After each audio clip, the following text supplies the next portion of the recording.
wash my hands real quick.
I forgot to wash my hands. It's alright. It'll be okay. I did get water though, so that's good. Oh. No, I gotta wash my hands.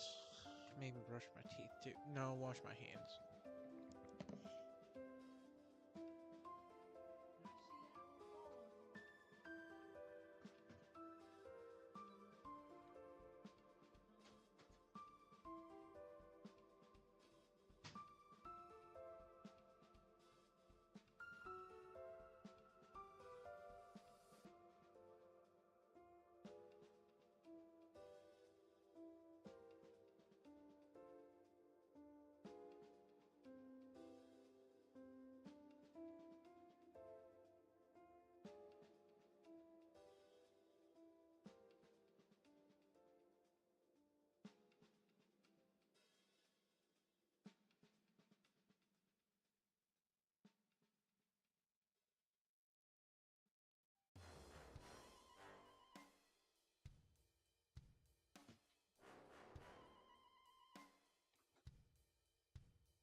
Alright, hello.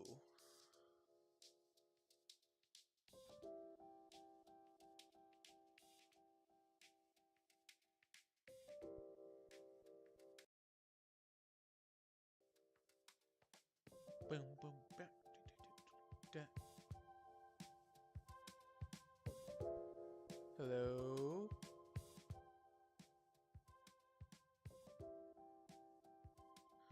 Hold on real quick.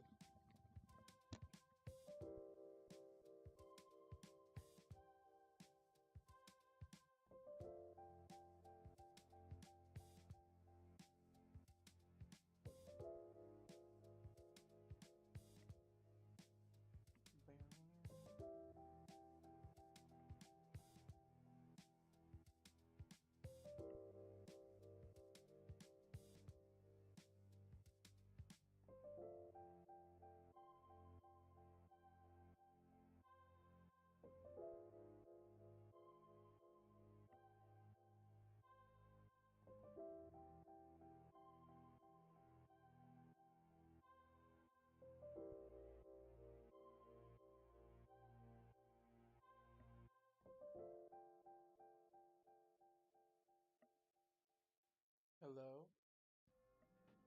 Oh, I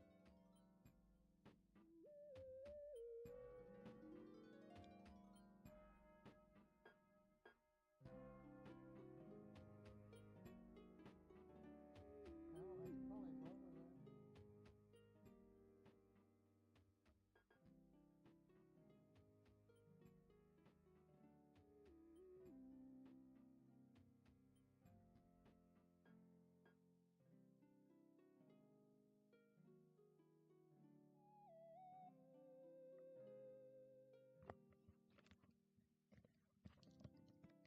What should... Oh, oh, fuck.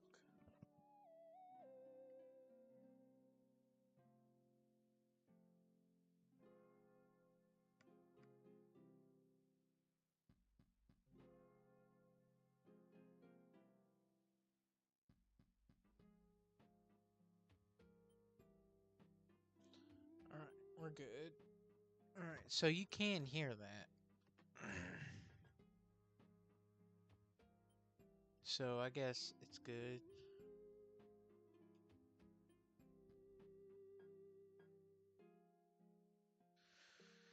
Hello. Maybe turn that down a little as well. You know? Cassette right. Fuck.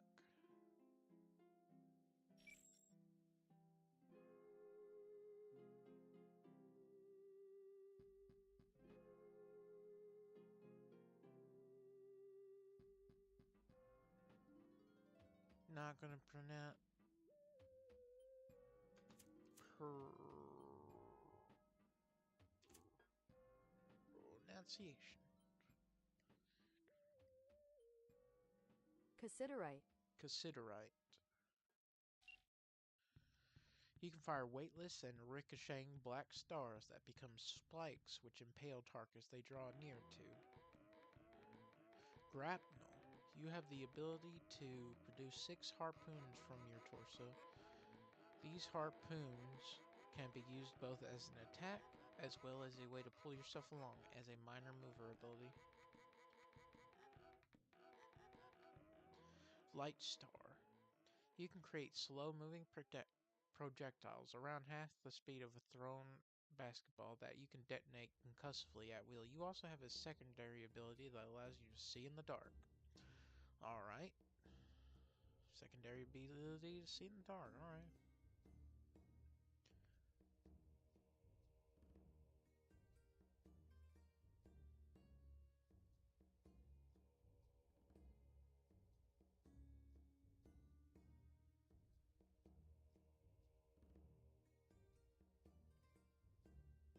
Alright, sorry, I was just confused. Alright, rifle. You can turn any projectile into an obscenely high-range projectile with perceptions to match.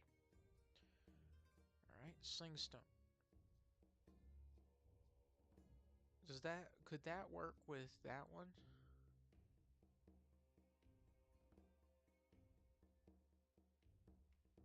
I wonder if they would go with it, because it can't, says it's a projectile. It says you can turn any projectile. Slingstone. You're a blaster who can only shoot a single shot at a time of softball-sized stones. These stones fly in straight lines at high velocities and are very good at shattering things that are inorganic, notably armor. Smoky Bandit. You have the ability to blast bullets of smoke and hot air that can choke people. Starlet. You can fire explosive darts of light. Aura Vassal. You have the ability to shoot blasts that send the whole body of those hit, and gradually yet permanently alters pain responses, causing them to like pain. Your blasts are near instantaneous and hard to dodge, leaving curling after image in their wake. After images. Blaster Corax. You're a blaster that shoots darts with thin lines attached. Once darts connect, if they don't harm the target, you can fling the target up to 20 feet in a direction and fling yourself at the same time. You always land securely on your feet. Gregor the Snail. You're able to concoct a number of chemicals within your stomach and project them through your skin. You can make fire retardant foam, adhesives, lubricants, and strong acids. Your unusual biology also makes you noticeably more durable than normal humans. Jacklight. You're capable of creating globes of light that grow as they fly, then stop in midair at planned areas. The orbs have a space warping effect, some causing accelerating motions in the general area, redirecting movement in their vicinity, and enhancing the output of certain forms of energy as well. The area that the orbs affect are based on their size, and they don't distinguish between allies and enemies. Their effects increase over time. Resound. You're a sound blaster able to deafen people and destroy audio equipment. The sound you produce typically moves faster than it normally should. Signal fire. You're a blaster who can produce a homing fireball that sucks in other projectiles, concentrating them in one area. Codex. You're a blaster that strikes anyone within a large area of effect that penetrates both cover and armor, with permanent brain damage and memory loss in exchange for granting you a temporary boost to your mental power. Your victim's eyes glow. That's a shitty ability. Well, I mean, it's not shit. It's just, it kind of doesn't seem worth it. You're just being an asshole. Etna. You have the ability to create globes of superheated glass that these globes splash upon impact. You can also float in a heat bubble, but your flight is slow to build up in speed, with turns throwing your accuracy and reaction time. You steam while you fly. With your orbs growing faster the faster you go. Miss Militia. You can form weapons from a semi-sentient blue-black blur of energy. Oh. These weapons have unlimited ammo and can only be mundane in origin. You also have perfect memory and don't need to sleep. Is her things blue? Or red?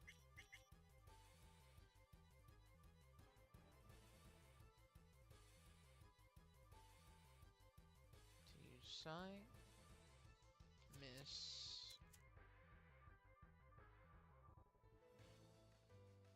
No, they're green. Hannah remained nope. It's a green black semi-sentient blur of energy that can form an ordinary looking middle class.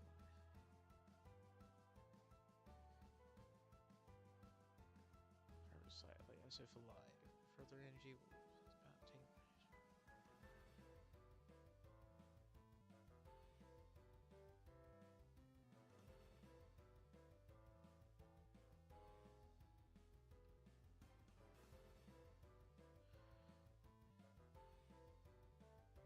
You summon. She could if she wanted. Even then, she didn't drink the sip. She could Trump pack pass.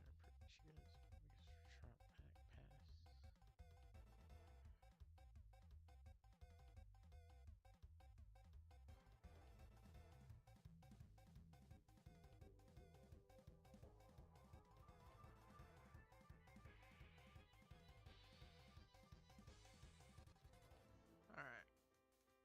Yeah, America! Fuck yeah!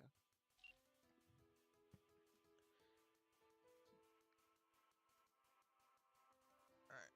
Makosh. You're a blaster slash shaker with the ability to fire powerful bullets from your hand connected with strings of near invisible razor wire.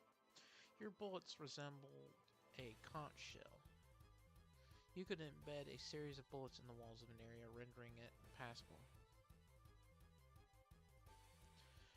Black woods. You produce branches from your back. When you hurl these branches, they explode into a dozen spikes and impale everything around them. They can work as effective barricades and can also bloom with poisonous flowers, eventually releasing gas or pollen if enemies enter their proximity. These proximity effects cease when you leave the range. Flashbang. You have the ability to create a large number of bouncing orbs of light that can explode with controlled varying levels of strength, ranging from non-lethal concussive blasts to severely lethal explosions. You're also immune to the blasts and the effects of your own orbs, including the light they produce.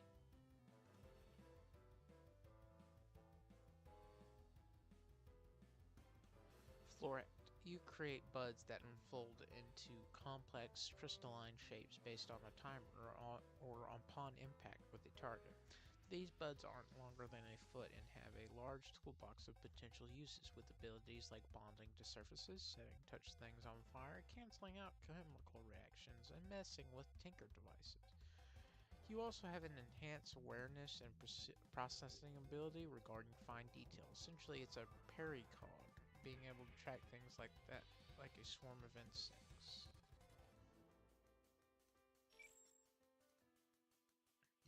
That is simple.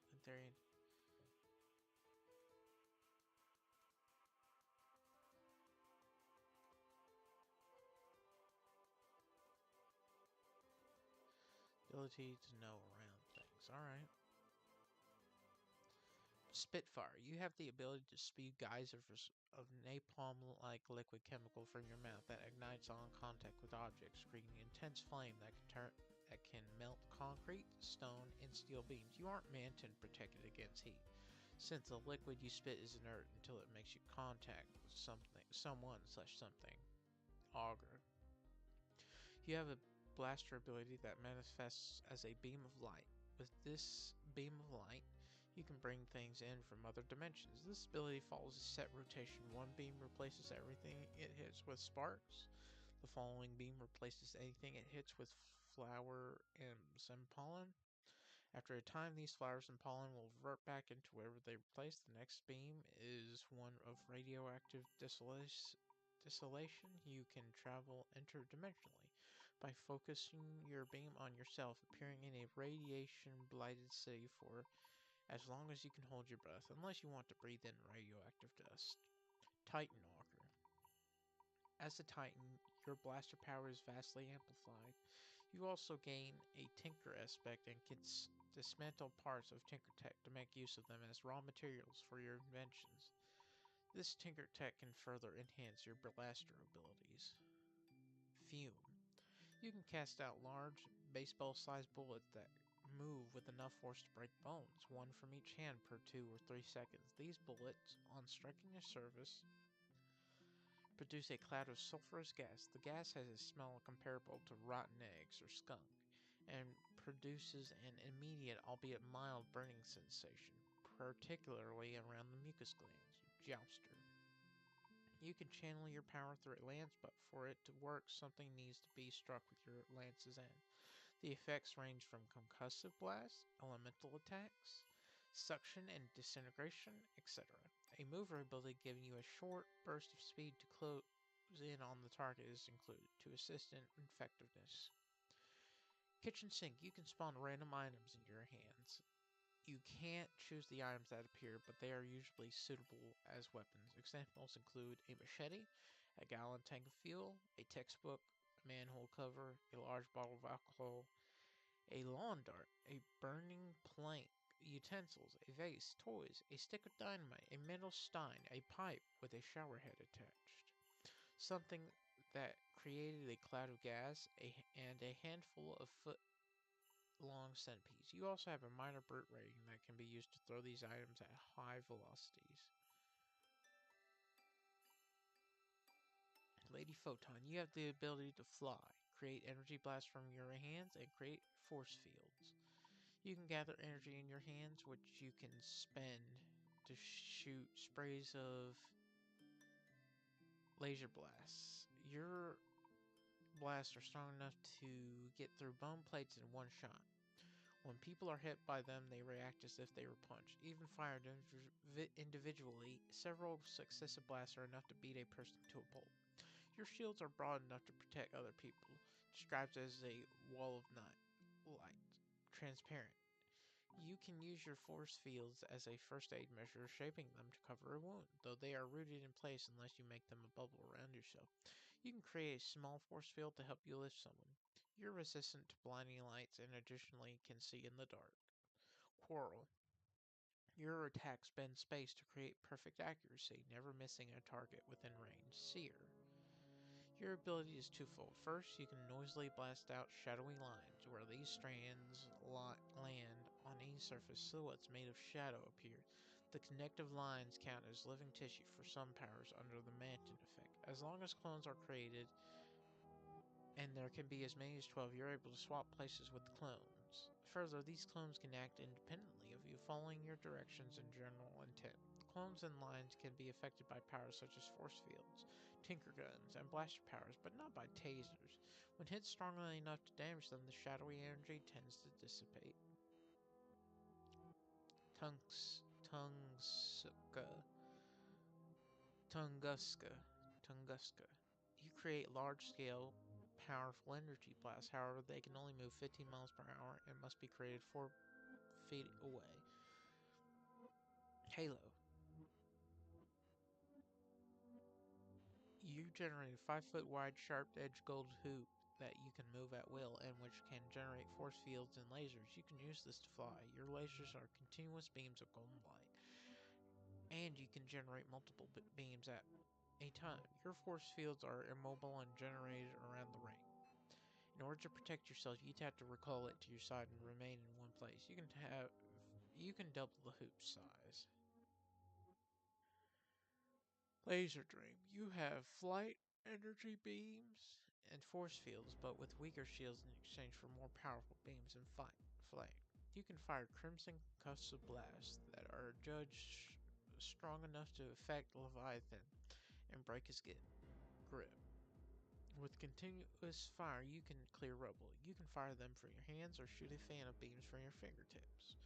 You have enough fine control to burn a design into clothing. You can create crimson force fields, but they are relatively weak and capable of being broken when you kick off against them. You could make a spherical force field around yourself and a partner, a square force field to support yourself and a partner in midair, or a small force field to keep your lasers from going too far.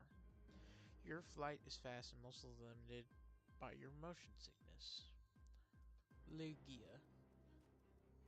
You can create portals to otherworldly ocean depths, resulting in massive gyres. Alternatively, you can reverse the flow to suck in waterborne enemies / items / enemies. You can close the portal to leave everything in the other reality. You cannot close your portals while objects or people are in between them. Precipice. You can fire blades that create lines on surfaces, and if that surface is struck, it splits along the line. You have a tinker specialization in frail prosthetic arms. You have an enhanced sense of balance that lets you stop in place at any speed or turn on a dime. You can spread mild guilt and doubt over an area. Snubnose. You can generate bursts of sparks from your skin emanating out in a cone. On contact with the surface, these sparks imbue it with an anti-gravity effect and ricochet off surfaces already imbued with the effects forcefully enough to push objects. The range is rather short, at about 8 feet. You could use this on very heavy armor, where the effect would cushion you while making the suit surprisingly light. Vents in the gauntlets would allow you to deliver focused blasts at a range of about 10 feet. The armor's low weight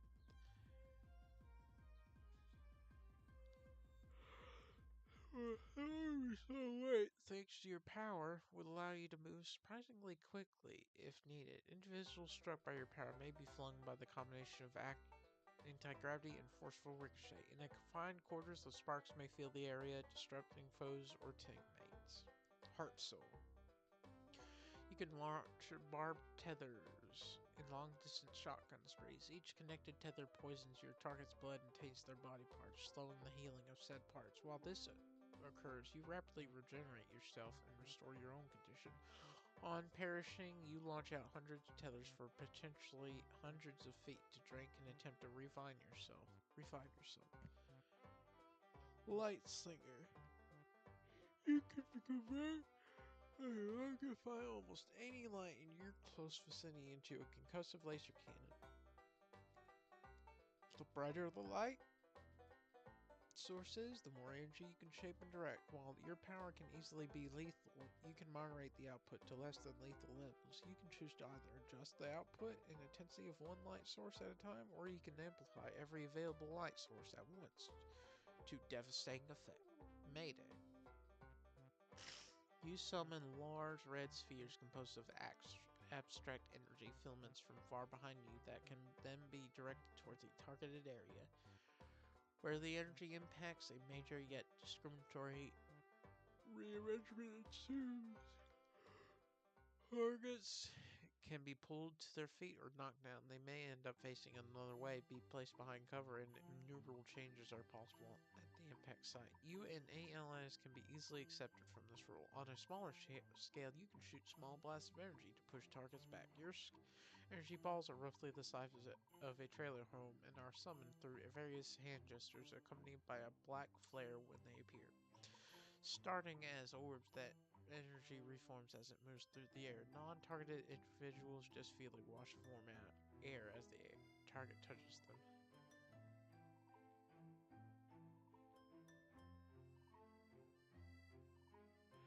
Side piece. You can tear any piece of your midsection off and use them as destructive projectiles. Your ammo is dependent on the amount you can tear from your stomach and how quickly you can tear the tissue away. Anything in your lower torso is fair game. Bones, skin, organs, everything. Regeneration rates and effects are dependent on the tissue type. They don't follow the law of conservation of mass, as their detonations are far more explosive than they should be. You also have slightly enhanced strength from your elbows down, making tearing your own flesh easy. Tearing organs off isn't enough to prime them for detonation. You need to activate them and then throw the individual organ. You can remove several organs to make a pile for late use, though they self-detonate after some time. You can use your consistently concave midsection to store items without them showing. Your throat and body parts have various effects. Your blood and fat burn like cooking oil. Your gallbladder makes a quiet detonation, leaving behind a puddle of caustic acid. Your kidney makes noxious napalm-like stink sludge. Alternatively, they make huge fragmentation bombs. They're filled with kidney stones. Your muscles cause a large, clean detonation. Your rib is explosive in a shaped detonation going in two opposite directions. Your spinal sheath causes a concussive detonation. Your stomach makes acid, and your skin explodes. Solar stare. You're a blaster with a 3-beat attack that emanates from your eyes. The first beat is a massive stream of liquid that resembles molten gold or magma that travels fast enough to deliver serious damage by itself. This column is about 5 feet around. The second beat lets the matter ignite into white flames with temperatures high enough to instantly turn the surroundings into glass. The final stage transforms the flames into ultra-bright sparks that can blind for up to 2 minutes. Spruits. You can create orbs that look like cabbage, made of stone, or an origami onion.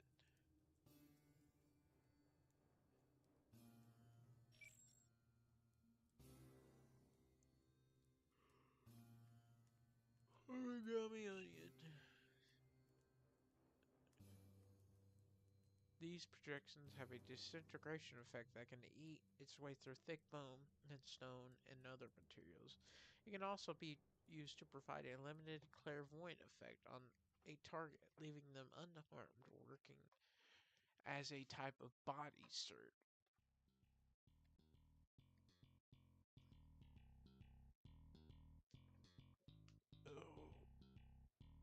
Oh, oh. Crystal clear. You can throw chunks of crystal that pass seamlessly through walls and the ground, then explode out into small detonation of gas, debris, and crystalline fragments. The crystals home in on their targets. For example, a crystal thrown into the ground would re-emerge beneath the target. You can see through solid objects as if they were made of glass or transparent crystal, with edges and corners catching the light. Unmoving objects look white-edged, while moving objects like people look blurred and diffracted. Their white present selves surrounded by red images of their past and blue images of their future. Humans are also surrounded by distortions in the light that represent their focus and emotions, with dramatic changes in focus resembling fractures in the crystal. You can see other colors beyond the red past and blue future, like green. What does that mean? I don't know.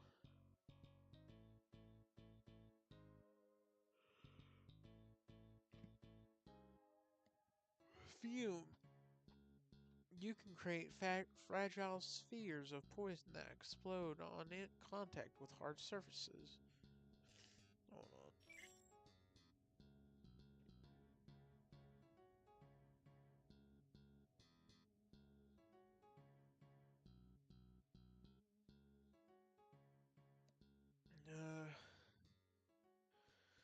Contact with hard surfaces, creating weak concussive blasts strong enough to knock a person over, and a splash or cloud of poison.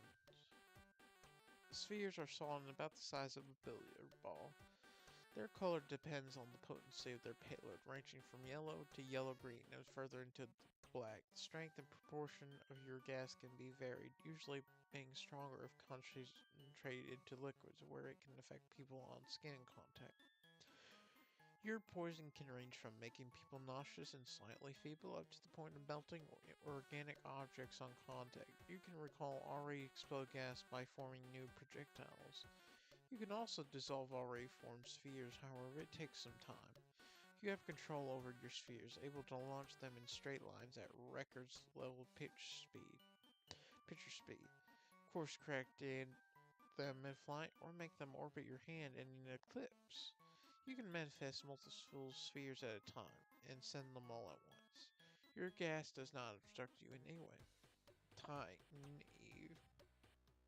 As Titan Eve, your physical range and durability have drastically increased. Due to your new and giant non-human physiology, you can produce gas that fills the area and radius around yourself. You can control this gas to a greater extent, solidifying it at will into various shapes that you can in turn manipulate, solidifying it into weapons like by launching spikes of hardened gas at opponents. When those solidified projectiles collide, they have a concussive shrapnel effect, producing heavy but localized damage. You can alter the properties of the gas you produce, leading to various effects, like a bubblegum pink gas that erodes into holes into whatever it contacts, with pink and green maggots with sharp pincers forming from it. These creatures can be as big as humans, while the holes formed by this gas are extremely not significantly compromising the structural integrity of wherever they form in. Paris, you can create and throw needles that disintegrate material on contact, producing high velocity shrapnel. They are not meant to be limited and can rip through flesh. You can charge up a needle, increasing its size to up to that of a railroad spike. Revel, you can fly, have the ability to manipulate and capture diverse forms of energy with equipment, and then use that energy to launch orbs at your enemies. The more energy you collect, the greater the charge you have for your orbs, which are roughly a foot across and deep each and can follow complex flight patterns that you can set along with specific detonations. You can also reprogram the orbs after they have been launched, and can decide whether they damage allied targets or not. This allows you to survive lightning blasts from Behemoth, though you'll still be blown back far enough to be severely injured.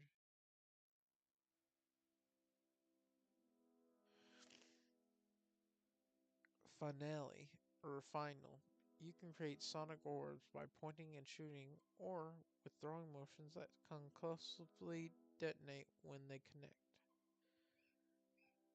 These are soft explosions which impact kinetic energy without heat or damaging kidneys. Wait, what? And they affect both humans and inanimate objects. The more you use them, the stronger your blasts become. Once you have tagged a series of targets, you can unleash a final of coordinated secondary detonations that launch it all. Launch all previous targets is a cascading chain event.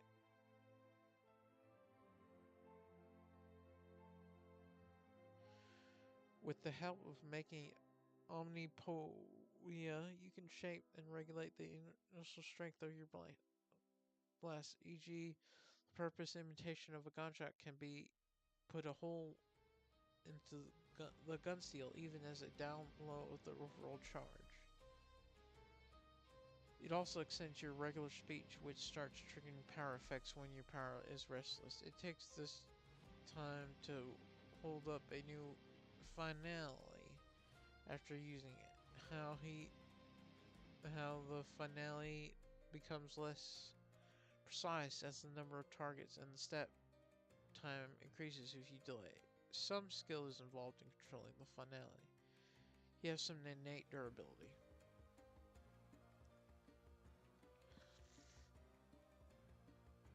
Lion Wing. You can control hundreds of blades. Hold on. Oh, no! I'm sorry. I'm sorry. Oh! Oh. This is nice.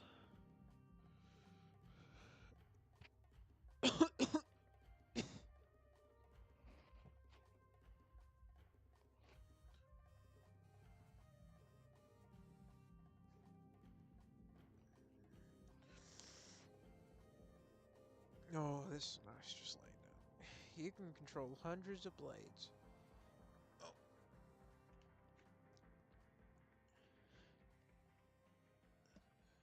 Alright. Okay, you can control hundreds of blades. You can use the swarm blades to lacerate people. Though your blades don't have much penetration power, or pin them down, and can also form these blades into different shapes, including a shield or a spike. By interlocking them, you can use these blades for flight. That's cool. Purity. With an internal supply of energy formed from sunlight, you have the ability to create kinetically charged light to move through the air at high speeds while generating powerful blasts. You can also create beams strong enough to level buildings, create smaller beams, or fire multiple beams at once. It takes a moment to charge up beams. Energy visibly welling up in your hands. Raymancer.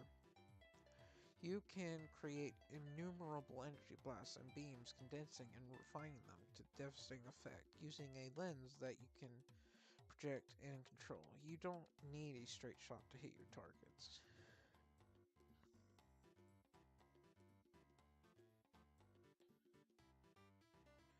Sear. You have the ability to violently draw in moisture from your environment, allowing you to stun or kill your targets. This ability ignores force fields and armor. This limited hydrokinesis, which is conversely not Manton limited, is effectively targeted dehydration. You can use your power in a long, tight cone shaped blast or in a tight field around you. The moisture you extract remains floating around you. Scrub.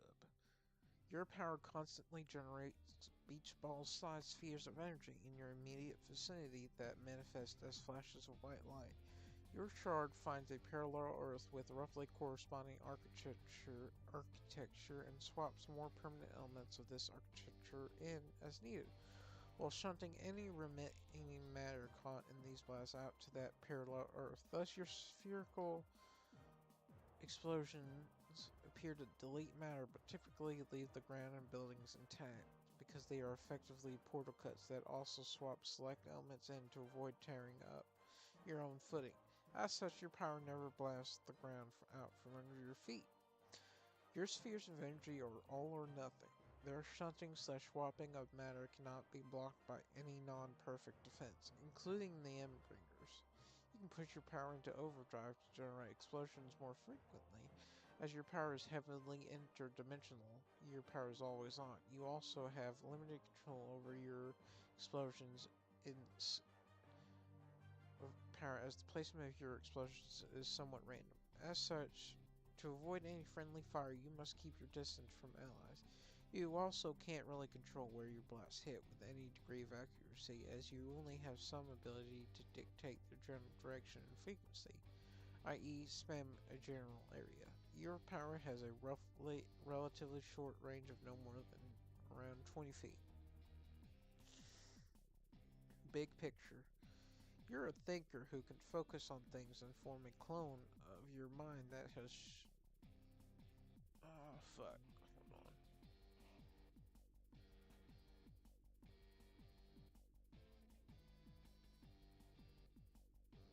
Hold on. You're a thinker.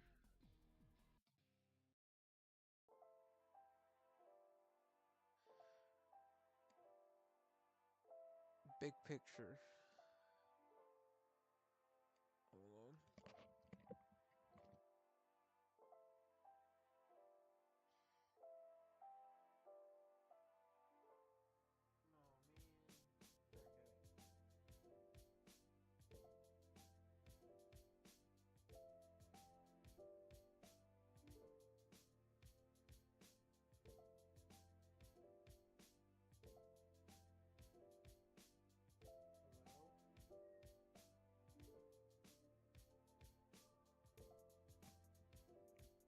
Hello?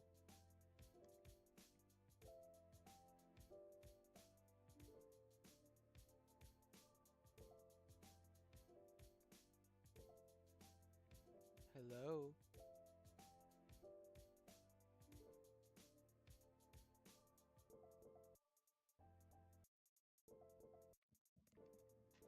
Yeah, maybe turn the volume up a little bit more.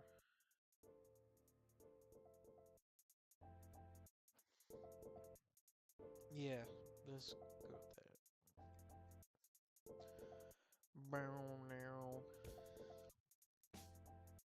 You're a thinker who can focus on things and form a clone of your mind that has slowed perceptions. This allows you to pick over every detail of the thing you're focusing on for an amount of time that you control. You're capable of doing this for months of your own perceived time. Big picture. Appraiser. You can rate situations using colors. Purple and black would be various degrees of negativity, with yellow being less severe.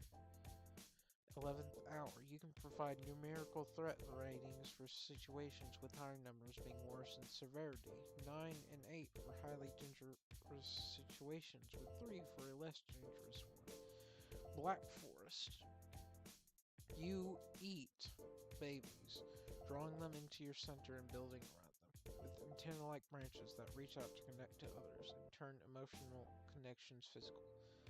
Though these tentative connections, you can read information. You're able to tell when people are lying. Danger zone. You see the likelihood of someone committing violence to others and around them. Recency and the particular flavor of violence. Gallant.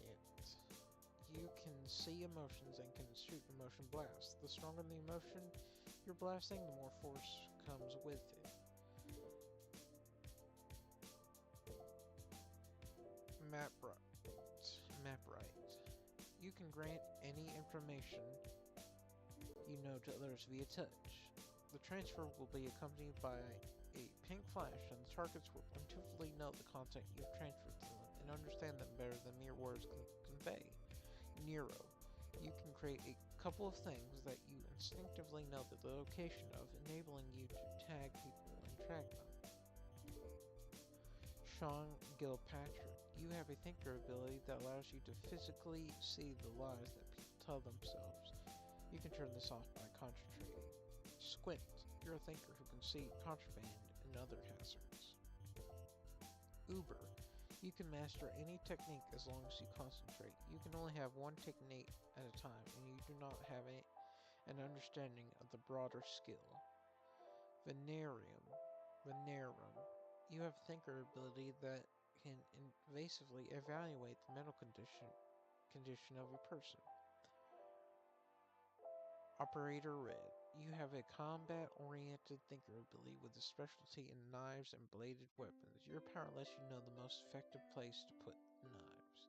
Rat Catcher. You can see small detached objects, both animate and inanimate, regardless of the obstacles between you and them. You cannot sense internal objects. You have knowledge on how to train and command rats to retrieve the objects you've found and can teach them to open doors for you. You can maintain an awareness of them while they're out of reach and are somewhat able to get an understanding of what your rats are thinking as they talk to you. Samuel Vessel. You have an innate knowledge of how to cut through mental defenses and force people into giving you accurate information by effectively torturing them. You can also sense people based on their emotions. Hunter. You're able to throw knives with exceptional prowess, able to hit flying targets with kitchen knives unweighted for throwing, as well as hit targets with a thrown knife even while being blinded and attacked.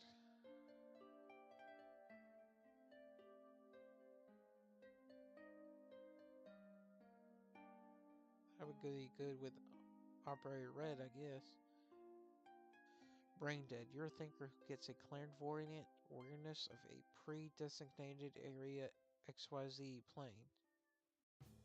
Anyone within this area is assessed by your powers. The things assessed are traits like fitness, martial arts, prowess, run speed, and other similar stats. The smaller an area that you maintain awareness of, the more accurate information you get. You become completely incapacitated while your power is in use. Spur. You're a thinker whose precognition functions best when everyone around you is at their worst. Foobar. In the midst of chaos and heightened emotions, you also have an enhanced memory. Vessel. You have the ability to merge with people, capturing that person. While merged with people, you can use that person as a power source and a modifier to your own knowledge based on personality. Quill. You can use precognition to follow two timelines where you make different choices. Tattletale. Your power. Okay, hold on.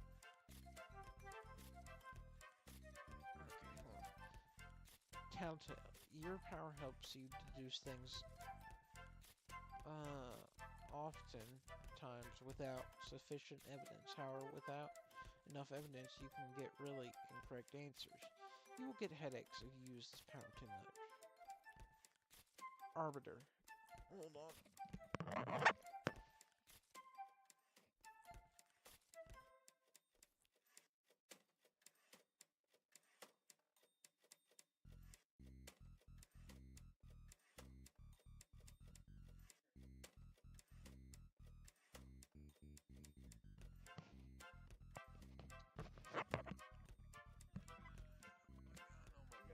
Oh my god, guys, oh my god.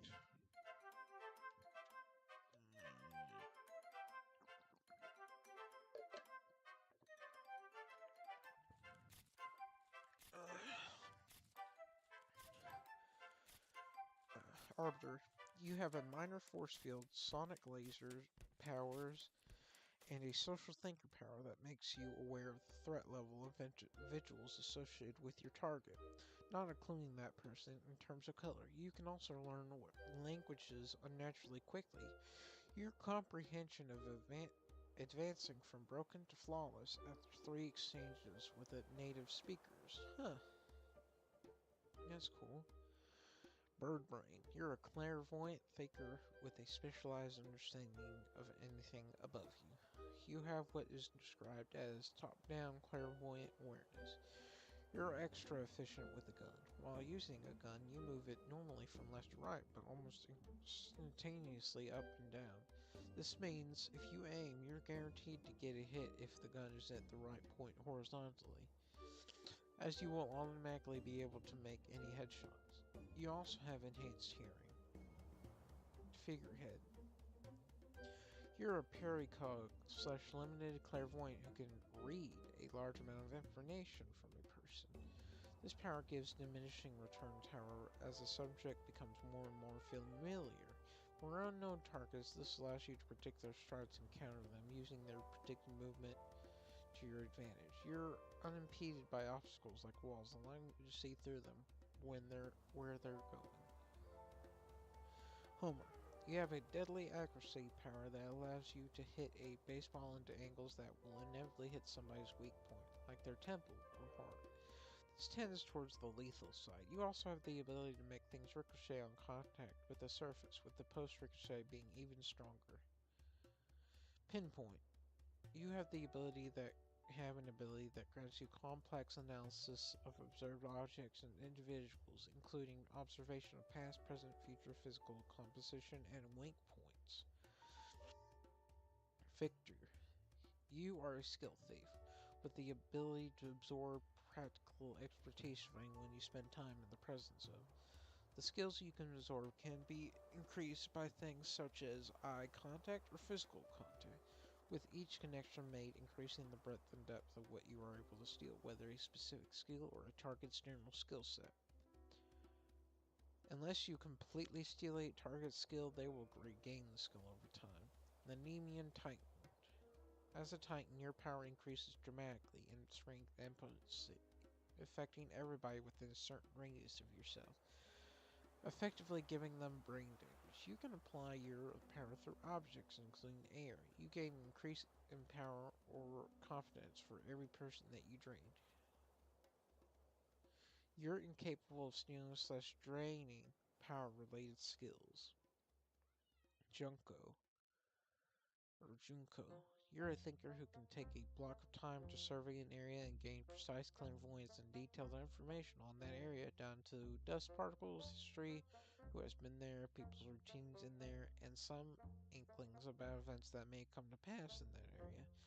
While inside the designated area, which is enough to cover a large building or a house and the two neighboring properties, you become deft, quick, hyper-alert, and benefit especially from chaos. Scattered papers, destruction, fire, flooding, and the like. You'll be able to just roll with every bit of environmental fuckery and turn it on your enemies. However, once you're focused on an area, you become blind outside of it, and this takes hours to pass. Accord. You're a thinker whose intelligence increases in relation to the size and scope of the problems presented to you. Therefore, the more complex the problem you're given, the faster you can devise a solution for it.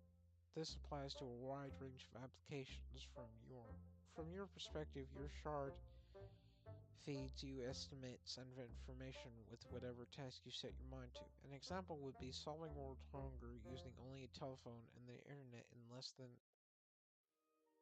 6.5 hours, then typing it out in a further 9 into a concise 150-page document outlining how to implement it. However, your plans are often too complicated to turn in practice. Your plans have more direct utility. When you personally direct your subordinates, they tend to win their fights. Further, you can coordinate plans to take out certain individuals, while your tactical abilities, direct encounters, is less useful.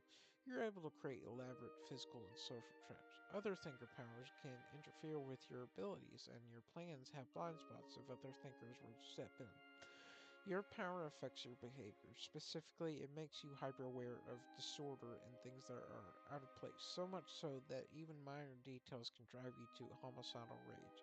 Though you do recognize this in yourself and can actively try to contain the urges your power gives, where it would be inconvenient to act upon. You also have a minor subtalent for creating non-taker-check objects with multiple interlocking parts, in the sense of aesthetic harmony.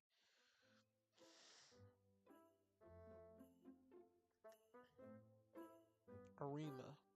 You have a danger sense and enhanced perceptions, which you can grant to others.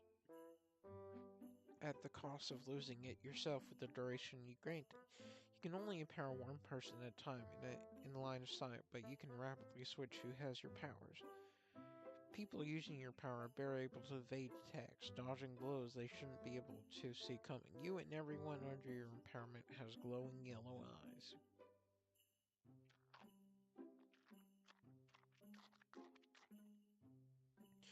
Jonathan Miller. You receive memories from people who have consumed a part of your body, including blood and flesh. You receive these memories when they go to sleep at the same time as you. The memories you receive are vague and not complete memories, but enough to piece broad strokes together, allowing you to get an instinctive feel of who the person is and how they act. The effects of your powers are permanent. Roulette. You're a shotgun precog, viewing a number of relatively inaccurate visions. You view a spread of features in a matter of moments, with the number of events and the length of the viewing periods depending on the time since your last shotgun. Your emotional state and degree of rest. The number of features viewed varies from 2 to 6, and the duration varies from seconds to hours, respectively. The ability hits a ceiling at the point where you're incapacitated for longer than the visions last.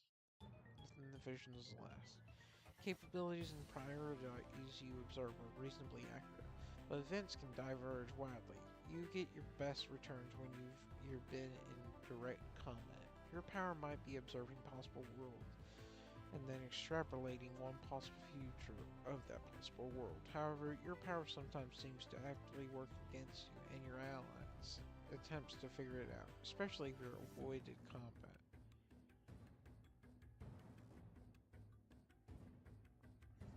Shen Yu, you're a thinker who is able to see oncoming attacks through a form of pseudo-clairvoyance in battlefields, capable of managing nigh instantaneous counterattacks even when surprised. Another benefit to your abilities is having beyond expert level technical sensibilities with talent in regards to the actions of large groups of combatants. Croco Shit. You're a changer whose form is sensitive due to your secondary thinker fluctuation. When you're lied to, you can sense these lies due to the reaction you can interpret from your guts. Each reaction influences your changer form, making it more and more combat capable with grotesque mutations like large claws, hidden sets of teeth, and thick braided skin. Your thinker powers distinctly focus on the meaning behind a statement rather than concrete wording. It can be beaten by exclusionary detailing. A white liar lying by omission, you're still able to gain information from a lie and give out factual information from it.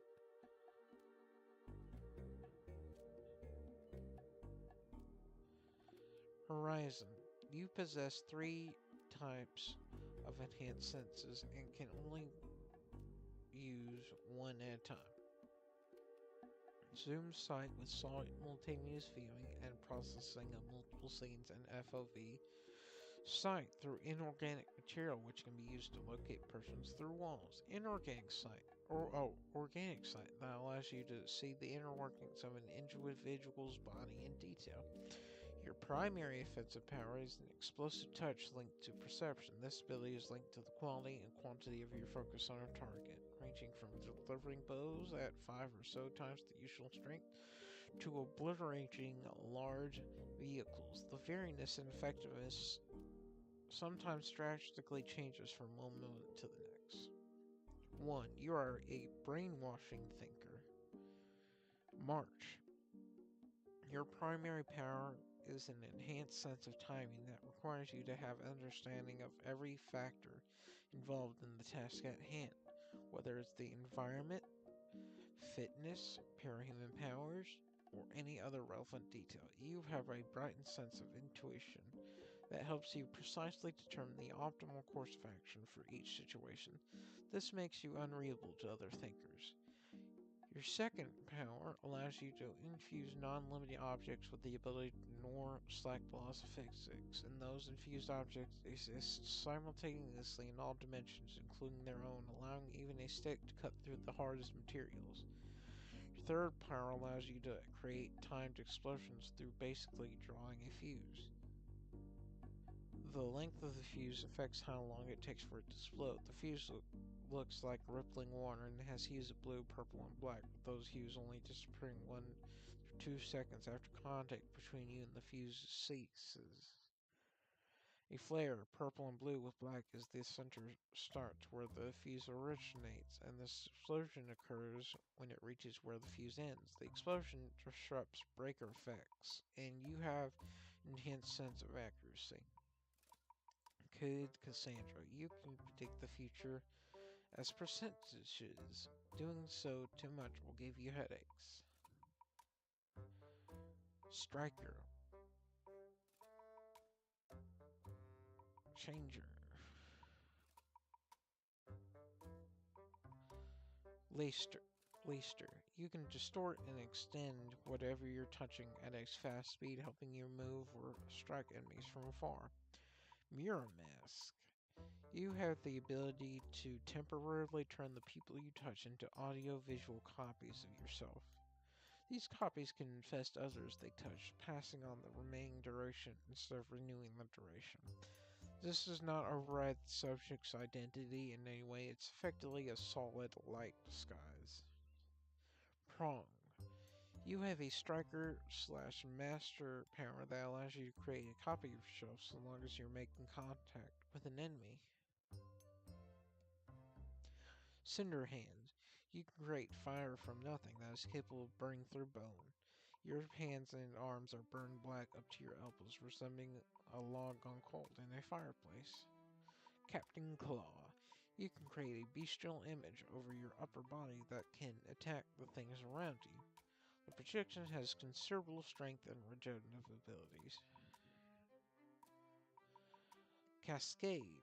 You have with a touch, you can adjust the gravity upon any non-living material or any non-living material it's connected to. The bigger the change, the faster it wears off. Clock Blocker. You can freeze something in time with a touch. It stays frozen for 30 seconds to 10 minutes. You can freeze something with only a fraction of a second of contact. Diamond Tooth. You can transfer the properties of one object to another on touch, like making swords and axes of a diamond.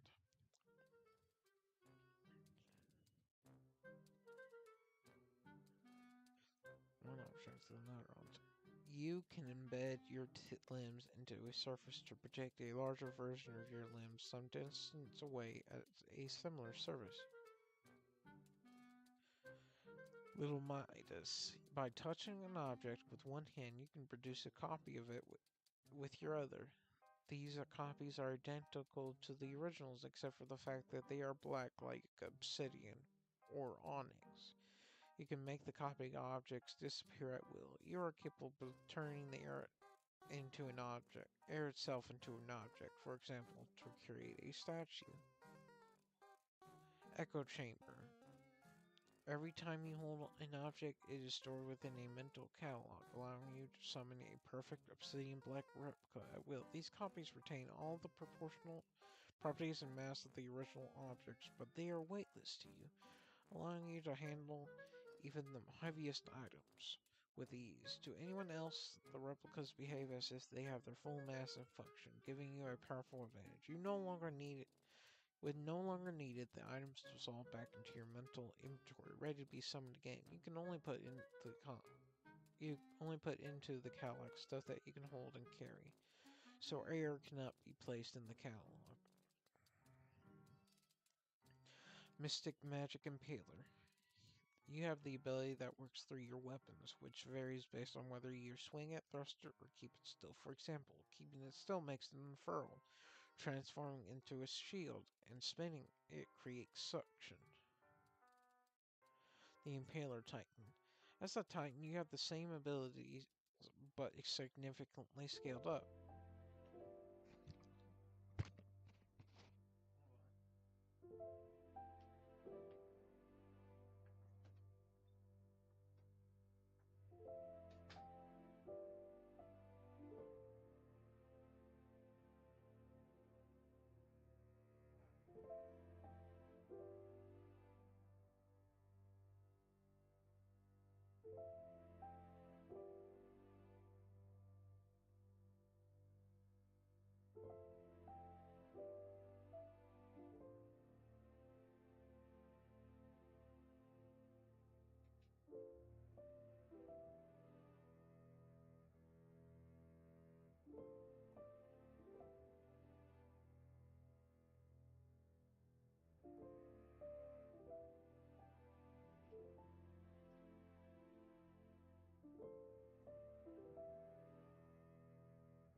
Alright, sorry, it was hailing. I want to get a better look. As a Titan, you have the same abilities, but significantly scaled up, and with a changer flare. You can use space warping through your praying mantis. Oh, come on. Alright, there we go. Oh, fuck my foot. Alright. You can use space warping through your praying mantis-like limbs and are powerful enough to deflect beams from legend and easily smear an Alexandria package cape into a paste. You no longer have a range limit. You can use space warping effects to move in unintuitive waves, using your lances as fixed rotation points. Scapegoat. Your power allows you to dig through potential realities to find alternate versions of the person you are working on and apply that person's condition to your target. This removes the person's injuries, essentially making it as though they had not suffered from that at all. You can use your body as a bridge for this process. You can also use this to apply harmful effects to your targets. Vulture Hawk. You look like a half mummy and half bird, desiccated with feather-like straps, and have wings that drape out from your arms, as well as a single blade in place of your middle toe, and another at your heel, as well as a very distinct speech impediment. While flying, you have an unusual kind of movement that enables you to slide through the air, for example upward, and at a diagonal, and thus move unnaturally in the air. Your movements also have an after image. This after image is capable of doing just as much damage as the attack that precedes it. Assault. You can control the kinetic energy of yourself and things you touch. You can absorb kinetic energy into a battery source and redistribute that energy later. Grace. You possess enhanced reflexes, agility, and precision of time. You can imbue parts of your body with extra striking power and inner vulnerability, both to powers and general harm.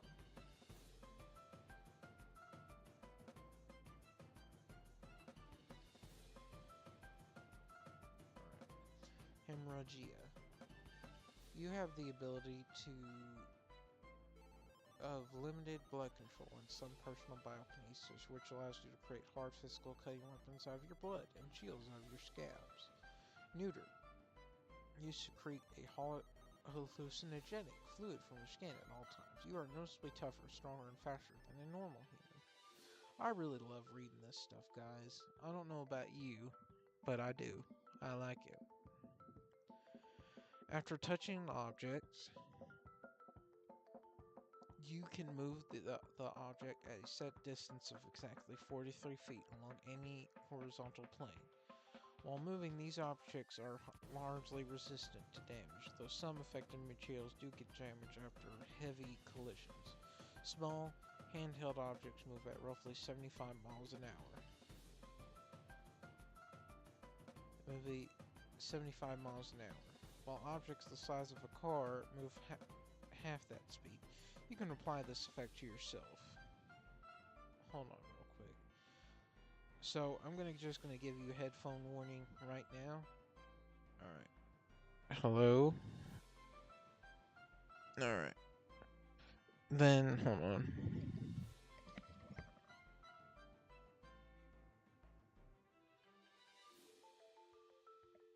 Hello? Hello?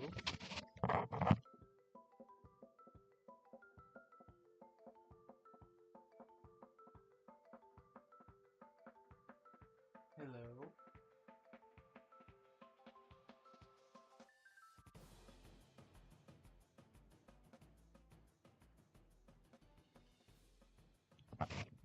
Hello?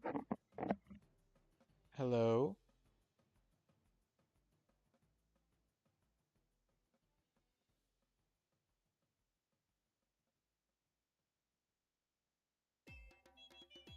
Hello?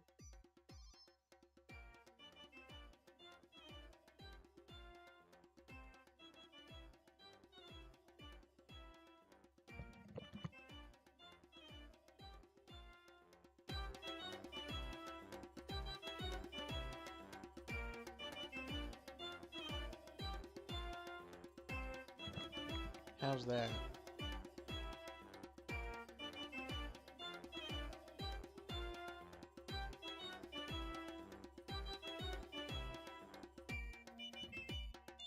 How's that?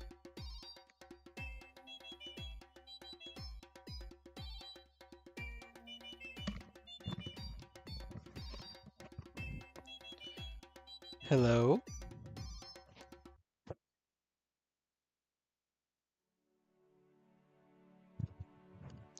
I guess let's try this from now on.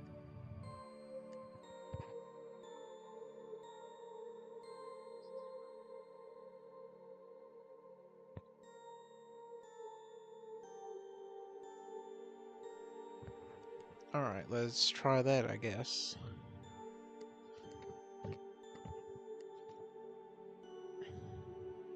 Do do do do. If it's too loud, then people will let me know. I would hope. Neuter, you are noticeably tougher, stronger, and faster than a normal human. Rail, after touching an object, you can move the object a set distance of exactly 43 feet along any horizontal plane. While moving, these objects are largely resistant to damage, though some affected materials do get damaged after heavy collisions. Small, handheld objects move at roughly 75 miles an hour, while objects the size of a car move half that speed. You can apply this effect to yourself.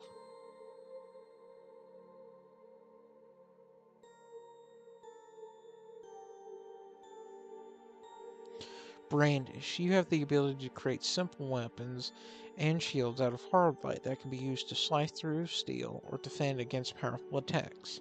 You can also roll yourself into a ball with a spherical force field around you that can fly away whenever it is hit.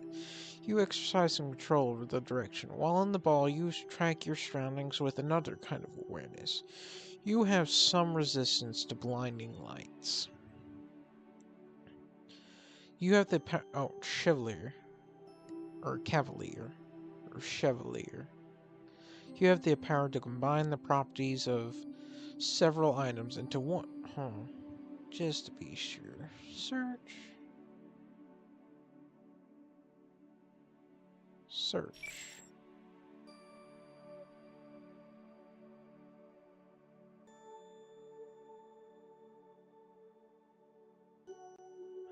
Oh, Cavalier. Alright. I think it's Cavalier. Pronunciation. Chevalier. Chevalier. Oh.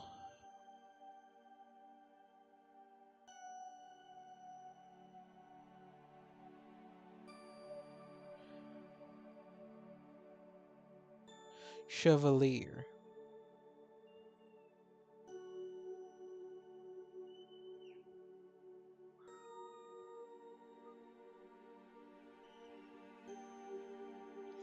Really thought...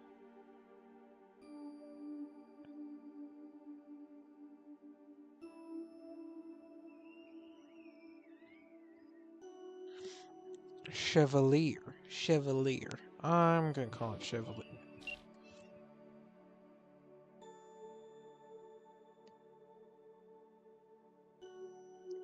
Chevalier.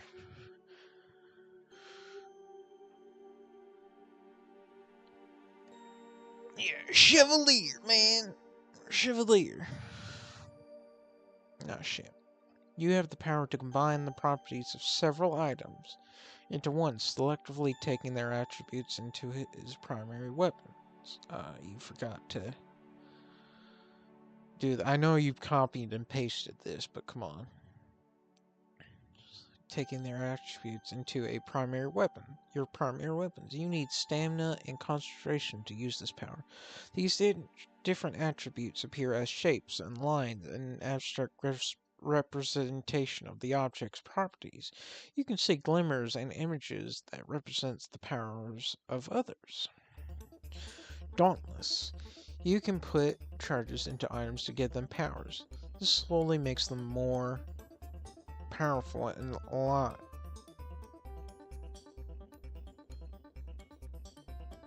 I'm actually gonna lower it a little. Alright.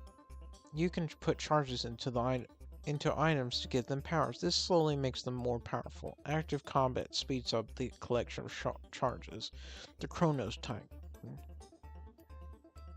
When entering your Titan state, all items you've invested charges into temporarily gain several years worth of charges, drastically improving them. A spear that could extend by a meter could now extend for miles. A helmet that expands awareness could now show everything in every dimension within your radius. While in this form, you can also simultaneously exist in every dimension you want to affect. Damn, that's kind of cool. You have the ability to separate molecular bonds in any non-living material to make holes or cuts by touching it. Vellum. You have the ability to flay individuals of their skin with a touch. Once skin has been absorbed, you gain a permanent increase in your own strength and durability. You can run at great speeds by virtue of this natural strength. You can also alter the pigments of your skin to create patterns. Your power is always active, making you instinctively reach towards people when threatened to strengthen yourself against possible attacks. Your power doesn't affect animals or make you reflexively reach for them. Damn.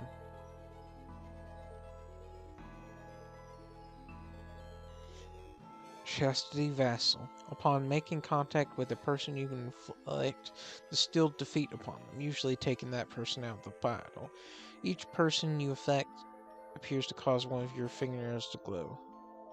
The severity of your power is affected by how powerfully you appear in your target's eyes. The more confident you appear to your target, the longer and stronger your power hits.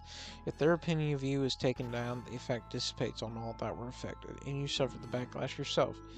You possess a secondary think power that allows you to sense the bodies of people in close vicinity to you. This sense also applies to those you use your power on, and assists your aim with your primary power. Epoch. You can move things to where they were 10 seconds ago, move things to where they are slated to be 10 seconds in the future, or pause things for up to 10 seconds, releasing it at a whim. Mr. Bow, or Bow.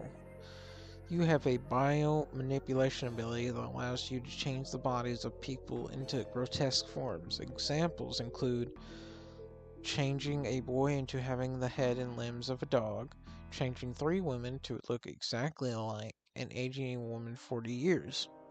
You can create needles from your body that you can use to splice the traits of other things into a person, or of other beings into a person.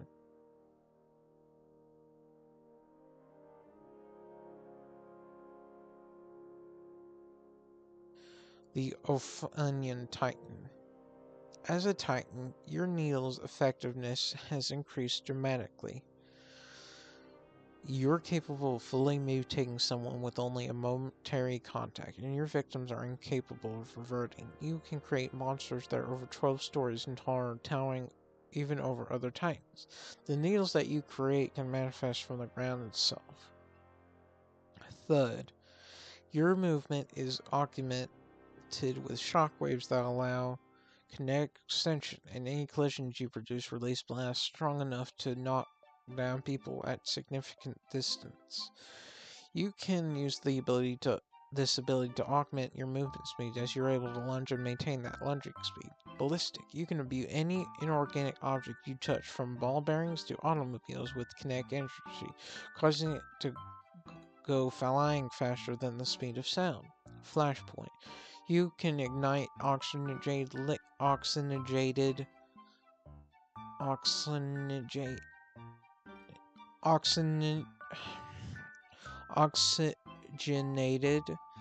liquids and sense inorganic liquid. You're immune to heat damage. You're not limited by the Manton effect and can ignite bodily fluids. Oxygenated. Alright. King. You acquire a brute package that boosts both your strength and durability. In addition, any harm you endure can be transferred to any person you touch within 24 hours.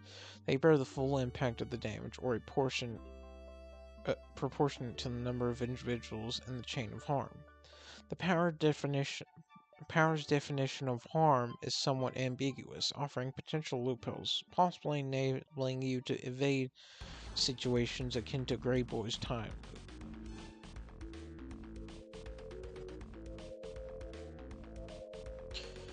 Warrior Princess Kaguya. You produce duplicates across the area spaced out in rows and columns of 5 feet, simultaneously awareness and movement of all duplicates. Blowout. You have telekinetically assisted strength. Hold on.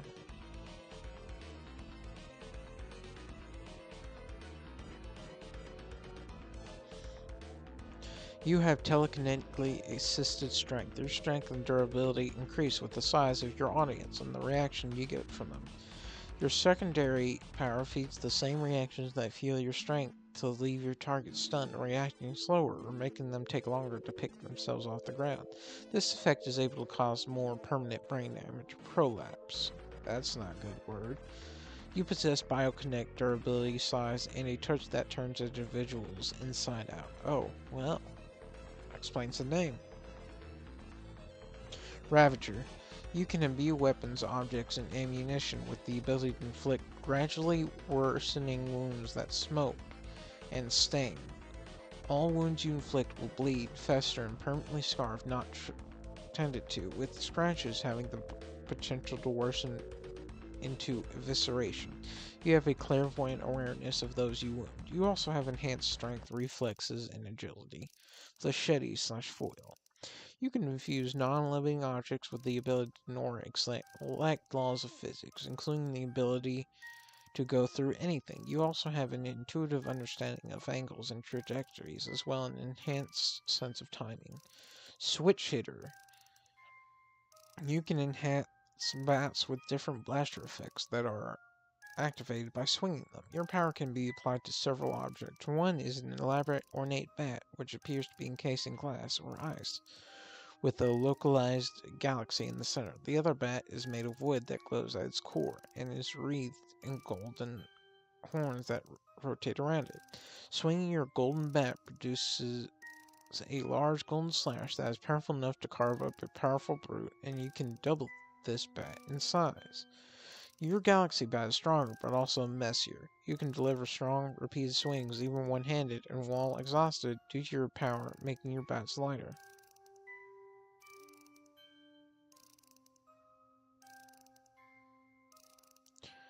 Alright.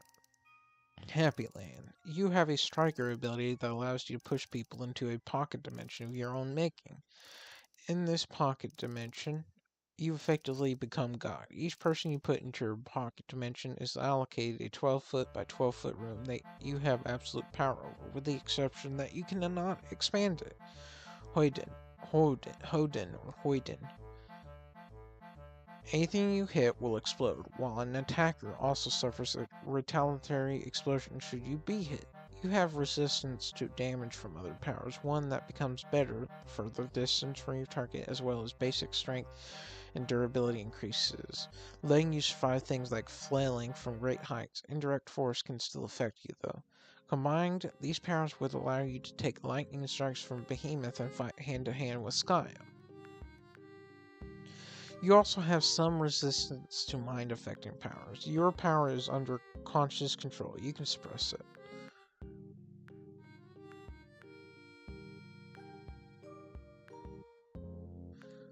Panacea. You have touch range biokinesis. You can only use this on others, not yourself. You have an instinctual understanding of most biology, but even so, you cannot always understand biological-based parahuman powers, such as the biological armor of bitches' dogs. I think you know who that is. If you don't, well then I'm not going to explain it. The Slug. Your powers allows you to edit brains through touch. You can brainwash individuals, erase memories, and implant knowledge of languages you know into individuals. You're able to remove powers as you can choose to edit the brain of an infected individual so that a spoken keyword or phrase will permanently take away their connection to their powers, i.e., the individual loses their powers for good. You can also set a spoken key or word or phrase that temporarily removes individuals' powers, though this can be taxing if overused. The slug. The slug.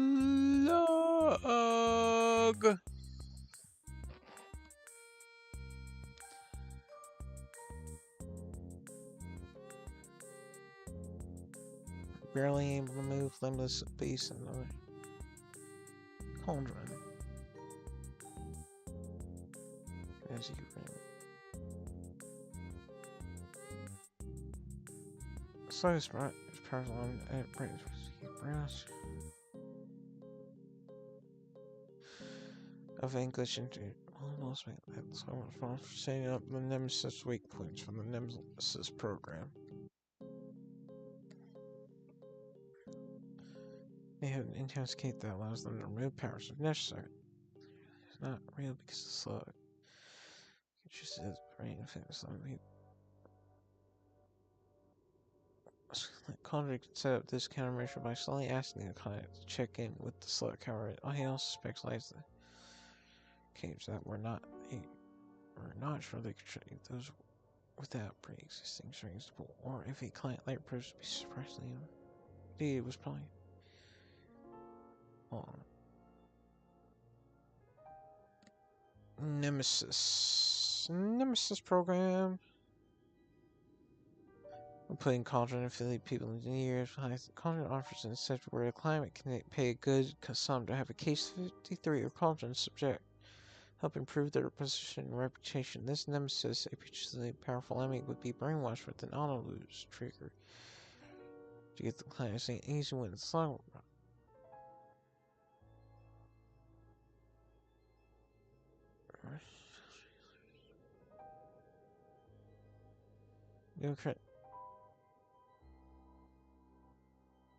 To bury that for more reasons and has to avoid murder in their punishments. Instead, she says they have that worst considerable. What the fuck?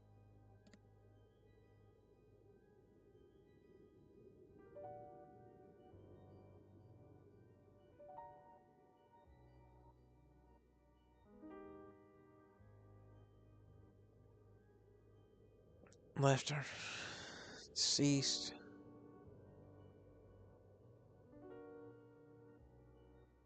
Damn.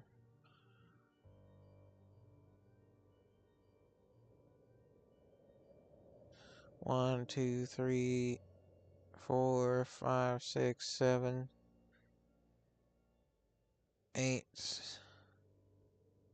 9, 10, 11. Shit.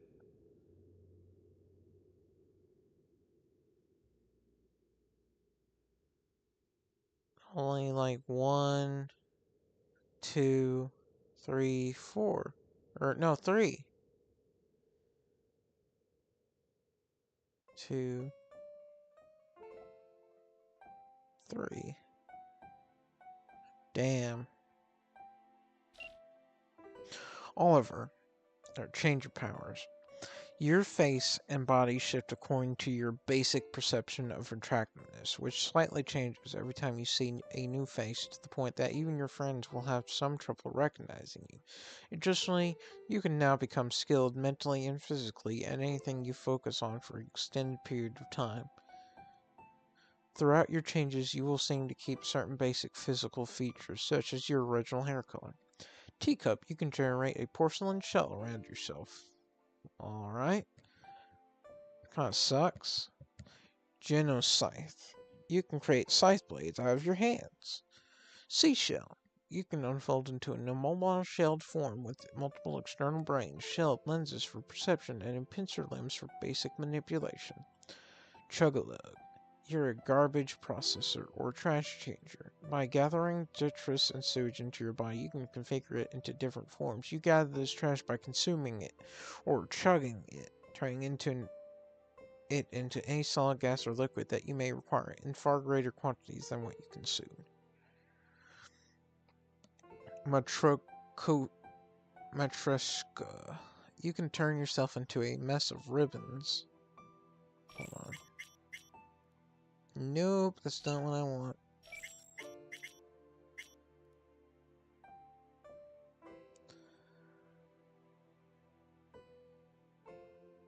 Alright, changer. You can turn yourself into a mess of ribbons. When active, you possess a humanoid form with vertical horizontal lines across your body. You can absorb any individual with some of their memories and appearances being absorbed into yourself, causing some of your own. This effect can be repeated, but holding on to anyone too long digests them. This can lead to the obfuscation of your personality as more memories and experiences are added to your own, shifting you. You can hold people in suspension without absorbing them. Slightly. You can scar people for life in order to temporarily restore your own beauty. At your peak, you can dance through combat all grace and poise. At your valleys, when you've gone more than a week without a victim, you manifest attack mutations, raw strength, claws, and teeth in hidden places. Mog. You can absorb vibrations, utilizing the energy to induce physical changes, including new features, armor, and weaponry. Your powers give you a form of progressive neural degradation that can be delayed with your powers.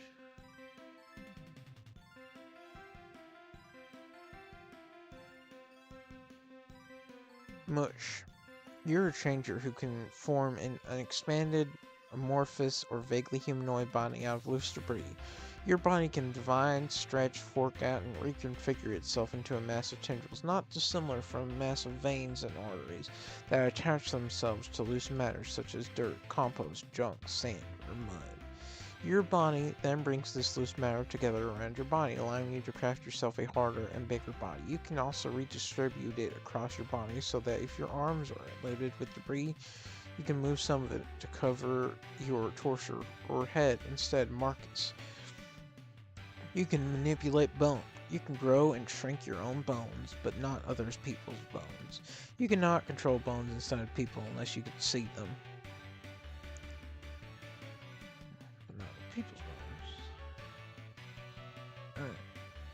Nail biter. You have rusty nails for teeth, and you can extend any part of your body into a dangerous implement. Your arms and legs, torsos, fingers, and toes, or any other body part can be stretched to find barely visible points, while at the same time being durable, maintaining rigidity and joint mobility.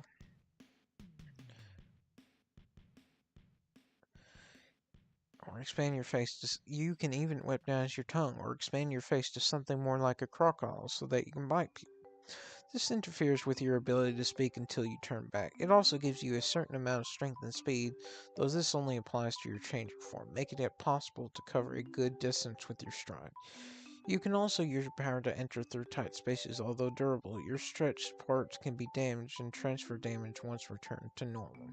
Animus. You have the ability to change into a quadrupedal creature for a limited time. While in this form, you have a power of nullifying ranged attack. Skin slit. You have the ability to manipulate your own skin and regenerate.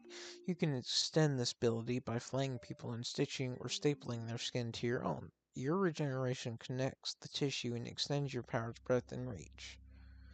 But it doesn't prevent all rejection or decay, forcing you to replenish it from time to time to keep the boost.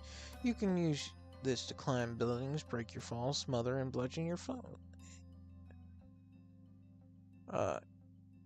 It doesn't present all. Alright.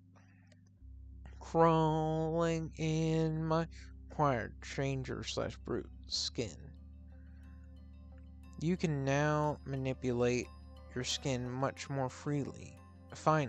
capable of controlling it as if it were water rather than flesh. Additionally, the power itself becomes more refined. You no longer need to staple or stitch skin, instead of flaying others with but a touch. Your regeneration also spreads to all the skin you make part of yourself, preventing the decay that would normally come. Nemean. Your dominion over skin has evolved. Your fine control becomes even finer, akin to a certain bugmaster's. This is less to scaling multitasking, however, and more beyond superhuman perception. When it comes to your skin's all or nothing. Nature now applies to any skin you make part of yourself and reinforce it so long as it's part of you. Any skin you choose to shed will become normal skin once more, albeit left with any alterations you've made, e.g. making furniture out of hardened skin. Your skin also cannot be forcibly shorn away from your body. You can never be flayed. Campanile. You have the ability to grow to enormous heights alongside an aura that alters gravity. Barf Bat. You're a self-mutating changer with a focus on tracking. For example, you can fly with the help of wings and strange inflatable tumor-like growths, making a slit appear down your face resembling a bat's nose, aiding you in finding people with its associated super smell. You also have enhanced hearing and superhuman vomiting abilities, able to vomit much more and much harder than any human being can. You can also shoot a loogie with the speed of a bullet and are a regenerator, capable of healing a bullet wound within seconds. Alright. Browbeat. You have a short-range telekinesis and biokinesis. Your abilities are mutually reinforcing. Further, in the face of a power-canceling trap that affects one Further, in the face of a power-canceling trump that affects one aspect of your power, the other half would generally need a separate counter. Your telekinesis is a personal force field with some crude control, having a multiplicative effect on your physical strength, while also having a noticeable defensive aspect, strong enough to survive a hit from an Breaker. Your physical strength is bolstered by your biokinesis, as you can make yourself into a physical Adonis, patch up your own wounds and hardened tissues, accumulate calcium into stone-like plates under your skin, and you can use your biokinesis to swell and shrink your features. You can return to your natural state reflexively, which drastically reduces muscle mass towards the original baseline. With practice, you could reflexively dampen the damage from burns by creating heat-resistant chemicals, neutralize the toxins by isolating it in the body, or increase the insulation and conductivity qualities of your flesh before electricity damage takes hold.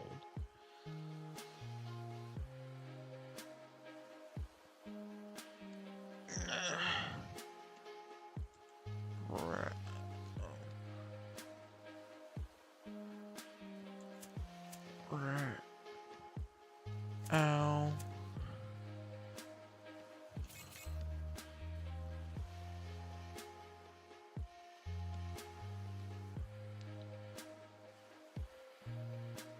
Alright. Powers.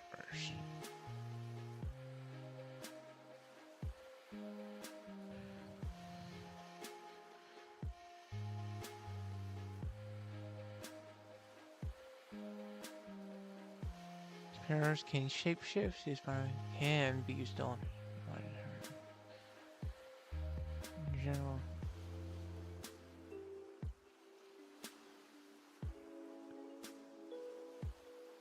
Superhero state. You patch up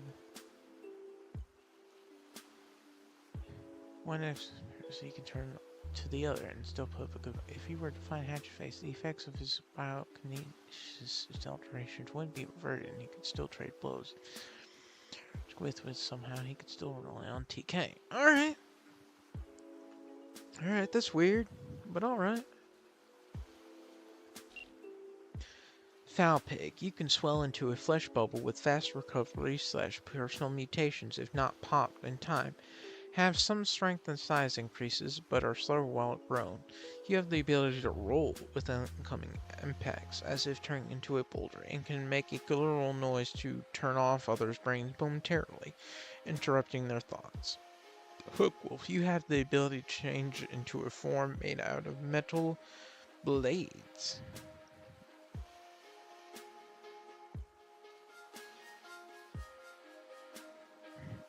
We're gonna skip past that. Go to Stranger first. Circus. You have an array of powers, including superhuman reflexes, balance and coordination, enhanced aim, and spatial sense. A pocket dimension you can deposit items in, and limited pyrokinesis. Faint. You can generate hard light shells around objects and individuals, then mobilize them for a duration before they expire. These images can be made to follow a set path, turn corners, and move in whatever manner you see fit. The images break after 5 to 10 seconds, or when subjected to an impact or obstacle that will block their continued movement. You can also create images in vast quantities in order to obscure vision. Foggy idea. You can manifest a fog that is capable of distracting and stupefying. Error. You have a power that involves inflicting bad luck on both specific targets and in a general area. Attempts to hit you will instead hit teammates, and people will stumble and injure themselves. You need to be able to perceive your targets in order to affect them. You have stances that help focus how you spread your power, along with keeping them in view. You affect your targets via the environment and can thus be blocked the same way. You affect a large area of effect with a lack of fine control. Nix. You can create and control illusions. You can move and alter these images. However, when these illusions are disrupted, they turn into harmless smoke. Walking through these illusions is enough to break them. Your illusions are permanent, able to function even if you are knocked out or sleeping. Othello. Othello. You possess mirror a mirror self that travels in another world and only has limited interactions with reality. It has to move around to gather intelligence. Its passage does not disturb anything in the normal world, as someone who is invisible or even intangible might. However, it cannot walk through walls or similar, as it occupies its own mirror world that reflects wherever you are. You can shunt yourself into the mirror world, bringing your other self in from that world at the same time, producing an effect that could be mistaken for teleportation. You can control the nature of the interactions between your mirror self and the world, allowing it to attack while remaining otherwise invisible and intangible, making shallow cuts and similar to targets. This ability required concentration. This ability requires concentration. The sensory input you receive from your mirror self is resistant to stranger powers. The man in the corners. When dying, you produce a duplicate who will enter the battlefield at a run from the edge, from 50 plus feet away, and while being unobserved, the original body persists only so long as it is observed.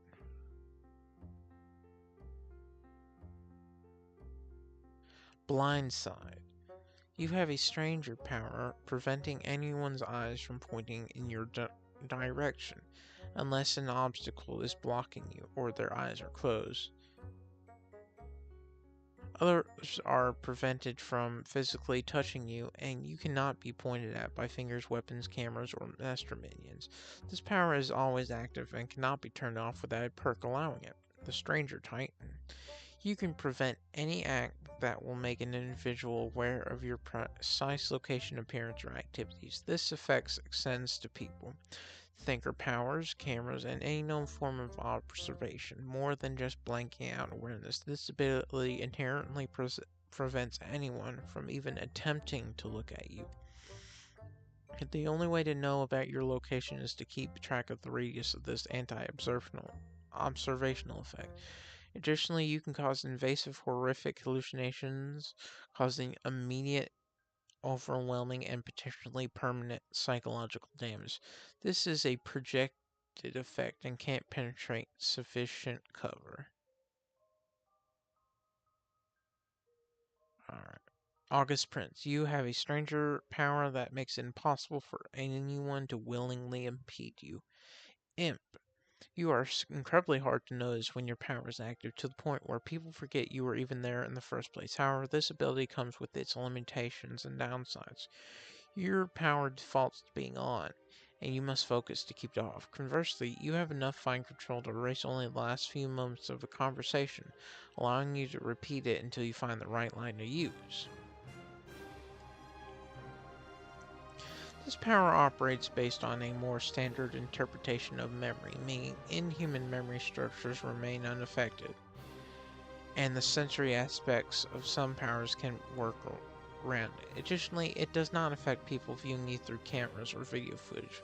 While your presence is difficult to perceive, it is still possible for others to register your scent, even if they struggle to link it to you. People may also recognize your presence in more abstract ways, such as correctly identifying that a stranger is present, even if they cannot directly perceive or remember your existence. Mantellum. You have an area of effect power which creates increasingly protective layers that block perception powers into or out of your radius by blinding shards. This even affects subconscious ones, such as lungs transformation and human senses. This effect is so intense that it blocks even the strongest of thinker powers, although it does not work across dimensional boundaries or videos. Your power nullifies sensory aspects of powers within 15 feet of you, and conventional senses within 5 feet. However, you can expand your range by figuring out how your power works.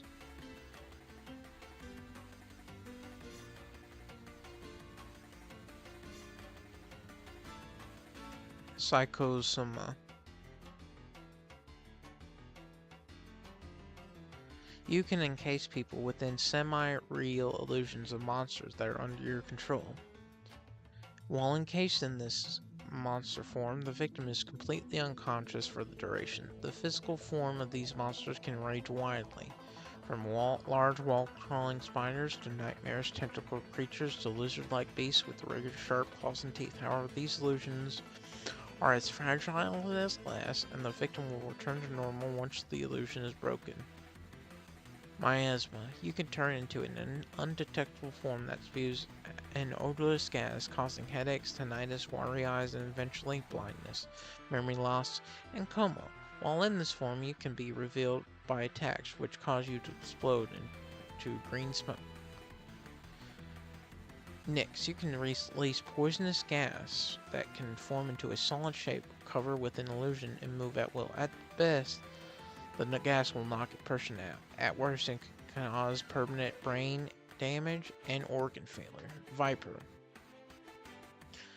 You have a greater control of the poison you produce, and the types of poison you can produce has expanded. Additionally, your poison gas has taken on the attributes of Guru's darkness, erasing light and muting sound to name the most obvious effects. Although your senses remain unhampered, you have control over the consistency of your poison gas, able to make it thick and choking fog which blinds, or even turn it liquid, although you can still retain full control over the movement of said poison.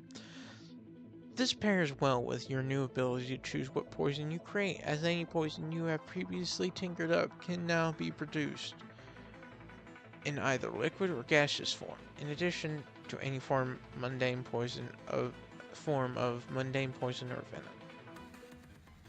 Lastly, the speed at which you create poison is vastly increased, as is the speed at which the poison spreads, allowing you to rapidly flood entire city blocks with a thick fog of poison. Leonid. You have the power to hear everything within a certain range of yourself, regardless of volume and intervening obstacles or noise. You can also manipulate particular sounds, from absolute silence up to twice as loud, and have the ability to teleport to anywhere within earshot of a given sound by using the echoes to gradually phase out over the course of about 2 seconds. Nice Guy.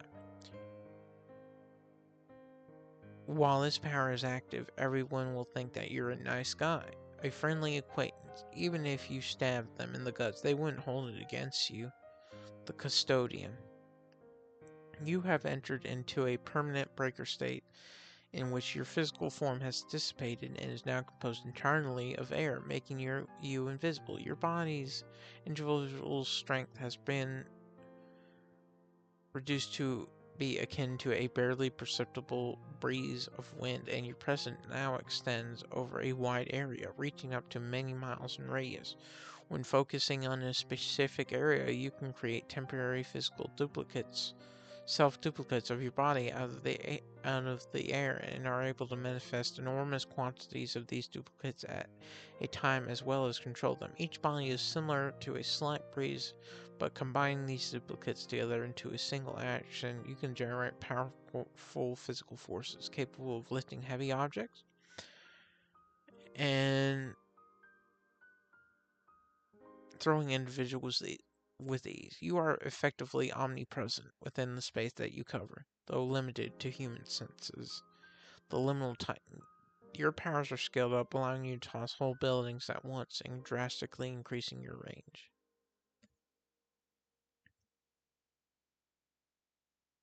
Trump, Gunnery Ann.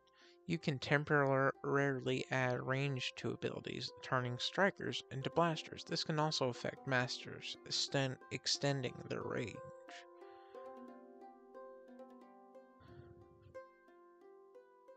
Diva Yaga. You can temporarily alter other parahuman abilities, granting or removing power, range, effectiveness, and duration with minor costs on other fronts. Tribute. You can willingly decrease your own physical and mental attributes in order to increase those of people you focus on. This can also be used to double their recovery time and natural healing, as well as mental recuperation and equilibrium. It all impacts your own recovery, but if you aren't tired, the effect on you is negligible. Abhorrer.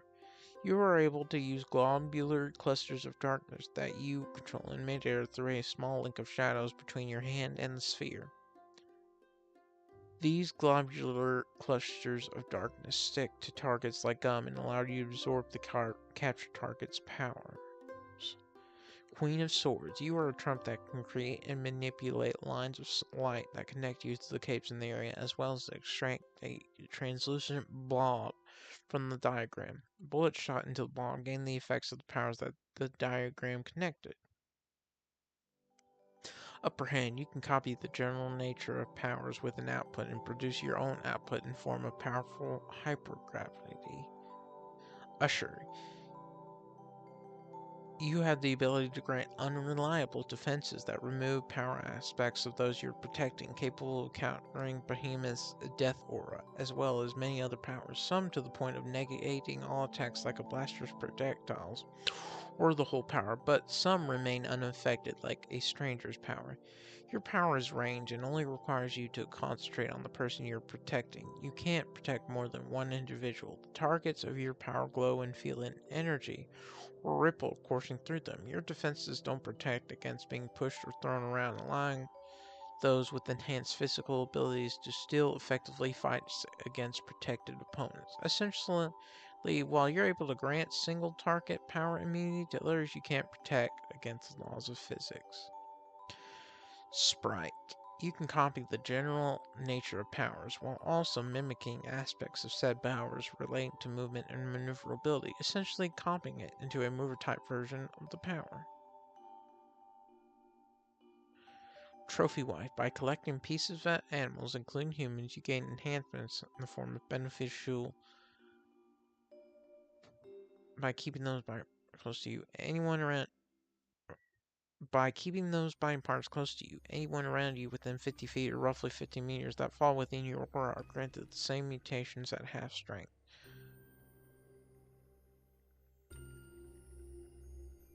There is a transition period before the mutations take effect, which takes some getting used to. Examples include cat's eyes that grants night vision, lizard tail that grants regeneration, human, which has a doubling effect with specific professions giving skill boosts, like a neurosurgeon's fingers granting quicker fingers and better hand-eye coordination. while muscles gives greater strength with the increase dependent on the source. Your trophies function even when dried or rotting. Bastard Son, you grant inhuman levels of skill with obscure objects that your subjects can use in innumerable ways as tools and weapons. However, this has a detrimental effect on the subject's mental integrity and dependence, leaving them highly suggestible. Blue Bomber, you have a trump power that allows you to assume different forms based on the shard of your opponent. Each confers differing benefits based on the shard. You have a single base form. Othalia, you have a trump power that lets you grant one out of a set of powers to one person at a time, such as pyrokinesis, regeneration, and invincibility. Mayamon. You can summon 4 totems or diagrams, each with a specific function. They can either be used to express a specific parahuman ability, or to create one of 4 effects. You can summon them all at once, but when you use one, the other 3 disappear. While the trump effect is suppressing another parahuman's power, you can't use them for effects. The suppression effect itself is temporary, but can, for example, suppress master effects, flight, and completely negate blaster powers. You can redraw the diagrams at will, but if you have used them before, they will be semi-transparent, slowly fading back until they are back to full strength. You are ineffective against case 53s. Your totems each have a different effect. One is the javelin that can shoot blaster darts that emit a dark orange light but all caught in it. A petard that can make circular creations with a concussive effect. A saber that creates crescent-shaped energy that can be wielded like a sword. And a trundle with a wheel star creation that can move you and others at a moderate distance to a predetermined location. Trump 2. You have the ability to magnify the powers of parahumans in close proximity. Citron, you set out a zone and attune it to particular functions, altering specific properties of physical phenomena or laws within a relatively small area. These functions are multifaceted in scope and reach, from messing with gravitational or temporal phenomena to dabbling in either sabotaging or neutralizing parahuman abilities by finding the right attunement of the cape's connection to their powers. Your power gives everything in your area of effect a washed out yellow tint. Everybody in the zone only sees yellow.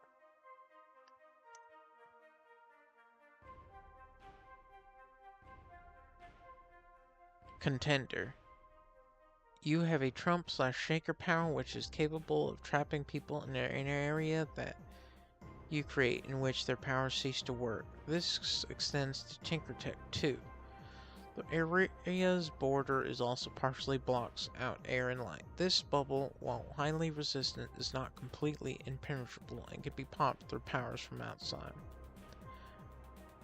Galvanate. You can grant a combination of invincibility, enhanced strength, and an electric charge to other individuals with a touch. You can apply this to entire squads, making them effectively invincible and giving them strength powerful enough to qualify the recipient as a brute, while also making them capable of electrocuting someone to death with a touch. This granted invincibility also stacks with the durability of capes that are already brutes, but alone it is far from strong enough to survive hits from true heavy hitters.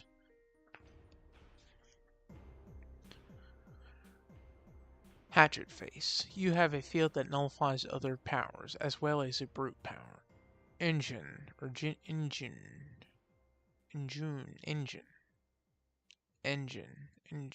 Search.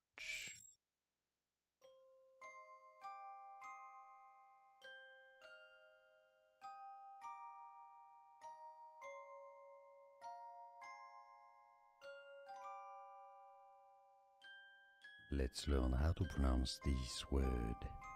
From French, ingénu, French pronunciation, ingénu, ingénu. In English, you could say it as ingénu, ingénu from French. Ingénu. Your power works by boosting one aspect of someone's power in exchange for dropping for proficiency in another, such as more power at a loss of control, or more control at a loss of range, which you're able to choose. This has the unfortunate side effect of driving your targets homicidally insane after prolonged periods of use, and they are noticeably off-kilter to those who know them. You can also change your personality into your target's ideal woman, which makes manipulating them easy. You also see a person's abilities in high detail and what they've done with it. Reliable application of your power requires physical contact. Trump, no, you can share powers among a group. This power is not shared. The Pharmacist. You're a pyrokinetic with the ability to manifest purple flames from your hands. You can manually increase the intensity of the fires you create and extinguish them at will. However, you can only extinguish fires that you can see. Your flames ignite nearby active powers, spreading across them like normal fire across oil. For example, this effect applies to breaker forms, shaker effects, and even master effects. Your flames also ignore power-based invulnerability. Although the purple wires don't chase after thinker powers, they can blind them or be painful to perceive. Flint, you can make other people in your vicinity develop corona potentias and trigger. This effect persists even through several parts of yourself as long as you're not dead, and you may choose to selectively affect others. Note, if you picked Shardless and Essence of Shard, you can even use this on yourself since you technically aren't connected to a real shard. Well, alright.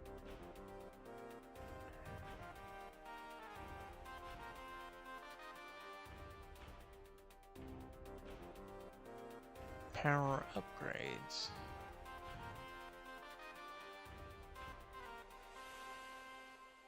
Tier 2.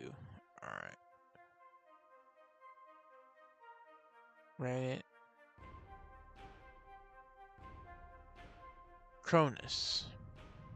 Titans are parahumans who have undergone a broken second trigger, which results in their shard taking full control or full agency over their body. You have dodged losing control of your body, but have still gained the ability to transform into a state where your shard is dominant and all your powers lose their limits. Any powers you take are buffed to be at around the level an Angerbringer might be, and you have access to the full breadth of your shard.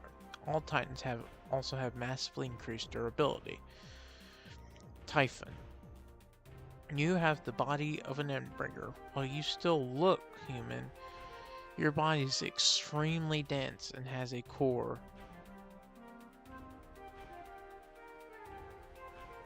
While you still look human, your body is extremely dense and has a core. If the core is destroyed, you die. You're very durable, strong, and fast. Now, all your powers are 25% stronger. Powers that do not have variable components, radius, duration, charges, etc.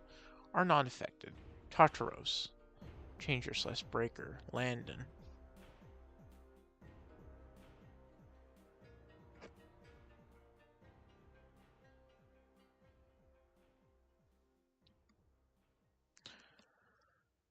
Your inside's dimensional layering melts with your Endbringer body, causing reinforcing layers to appear the closer an attack gets to your core. It works by compressing and compacting multiple layers, more durable and dense than the previous one, in proportion to your core's proximity, to such an extent that any attack that isn't all or nothing will find it nigh impossible to ever reach your core.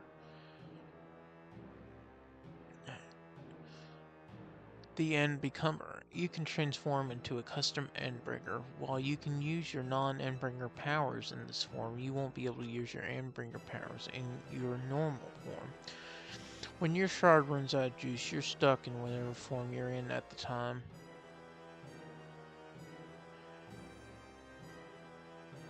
Bringer of the End. You gain control of a custom Endbringer. Invulnerable. No, I want to see something.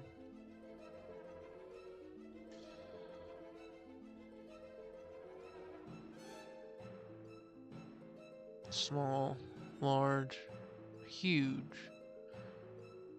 Humanoid, monstrous, beast-like.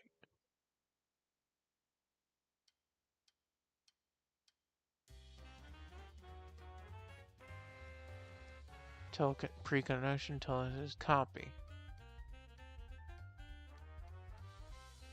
Summoning, mind control.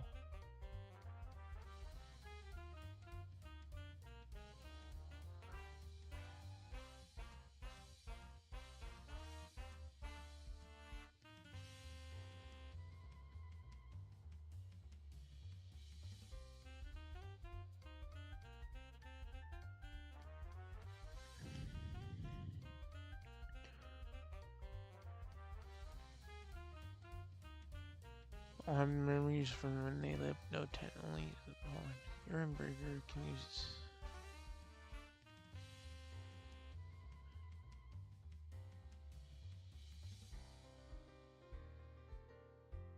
Damn.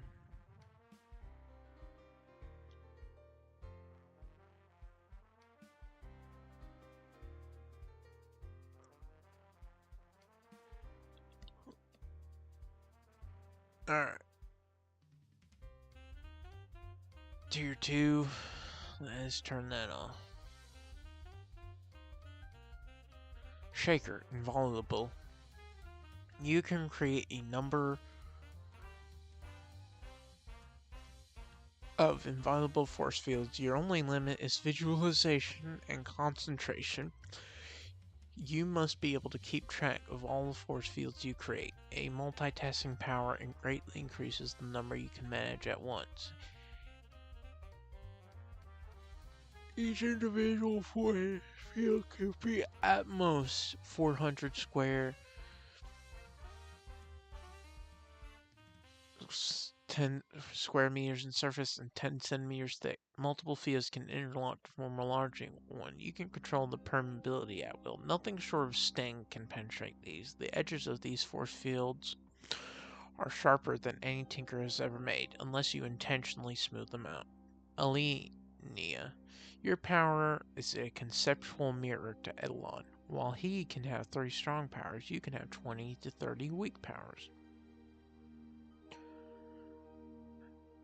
You have a total of 75 points to allocate to your powers. A single power cannot exceed 5 points. A power's point worth is roughly proportional to its potency, which is roughly equal to its rating plus 1.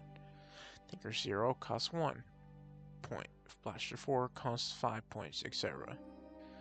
Powers with hybrid rating, Mover/Stranger 3 or Mover 3, Stranger 1, tend to be rated higher than simple abilities, but less than the sum of their parts. You cannot summon duplicate powers. Or powers too close to an existing power. Tinker and Trump powers have their own stricter summoning rules, left to the author. It takes up to 90 seconds to summon a power and decreases exponentially for weaker powers. If a power is invalid, too powerful, the summon will fail once it reaches the maximum time. You can recall previously summoned powers for a fraction of the initial time, and a multitasking power allows you to recall multiple at once. You can dismiss any power instantly. All effects dependent on those powers will stop when the ability is dismissed, but lingering or permanent effects remain, like Tinker Tech or body alterations. You're a precognitive blind spot to everyone but the entity. Neg entropy increases your point capacity to 125 and maximum points per power to 7. Elon. You have Elon's powers without the worthy opponent issue. You can have 3 somewhat random powers that you can change at any time you want. These powers can be very powerful. You can switch out quality for quantity and have 5 weaker powers instead of 3 stronger ones. All powers take a couple of minutes to build up strength, though they're still usable before reaching full strength. You can still run out of energy with this power. You're a cognitive blind spot to everyone but the entity. Neg entropy increases your slots to 5 strong or 9 weaker powers.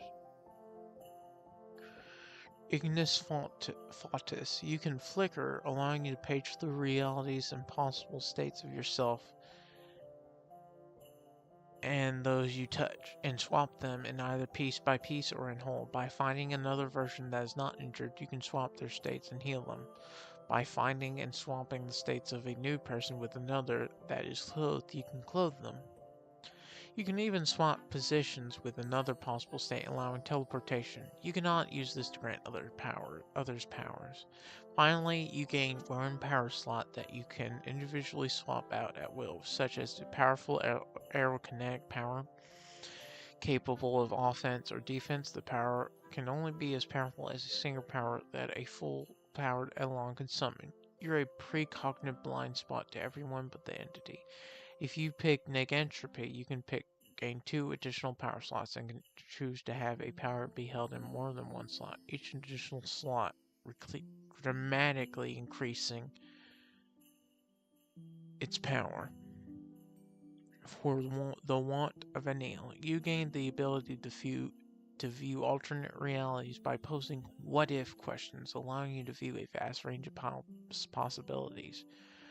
From something as simple as you have made a different choice to something entirely unrelated to yourself. This can range from questions such as, what if I hadn't gone out yesterday? What if I had triggered with Alexandria's powers? What if science had a massive breakthrough that skyrocketed its technological advancements 1,000 years prior? And much more. Those questions can include multiple deviations. You can view up to 10 separate realities at the same time. Regardless of what differences there are, you'll always view it through the senses of an alternate version of you, as well as possessing a fundamental understanding of how it came to be. You'll be able to experience each reality with no more difficulty than you would just on your own. Each reality and the beings within them have an identifier, a name that describes the deviation. By using that identifier, you can ask a what-if question using alternate realities selves as a base. The access to those realities is kept in a mental archive within your mind, allowing you to access them yet again. If you switch from one reality to another and wish to go back, asking that question will make that reality make another variation, for possibilities are endless.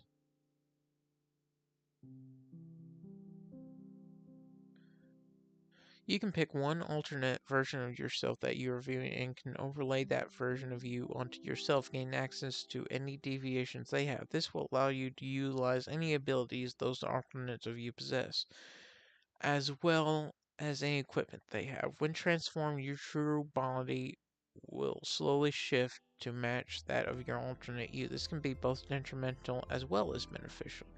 This shift is incredibly gradual and will entirely reverse if the change is held for less than a day.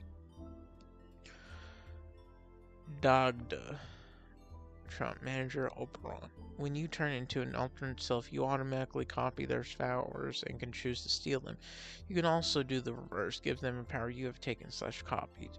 Oberon and Manager fuse into one, inheriting each other's strengths and covering their weaknesses. You can store an infinite amount of powers and use 10, 14 with negentropy of them simultaneously. Compatible powers synergize and amplify each other and can occupy the same slot. A power will temporarily become stronger the more versions of it you can use. As an example, the same power through overlay, copy, and taken triples all of its aspects. Overlay, copy, and taken triples all of its aspects. Skill up. Polymath. Current Oberon/Manager. Any skills you have through an alternate self is elevated to the highest possible level. Using a skill from Polymath elevates it beyond the limit, becoming a power.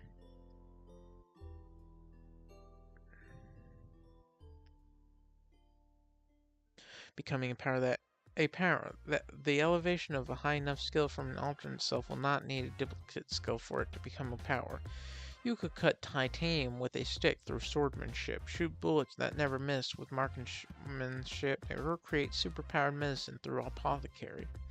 The strength of those powers scales with any power boosters you have without you even needing to use the power booster. Those powers are affected by Overrun/Manager the same way any other power is. You can't steal them with Manager, but you can still copy them. You can slot Thinker and Tinker powers from your alternate selves into a Polymath slot.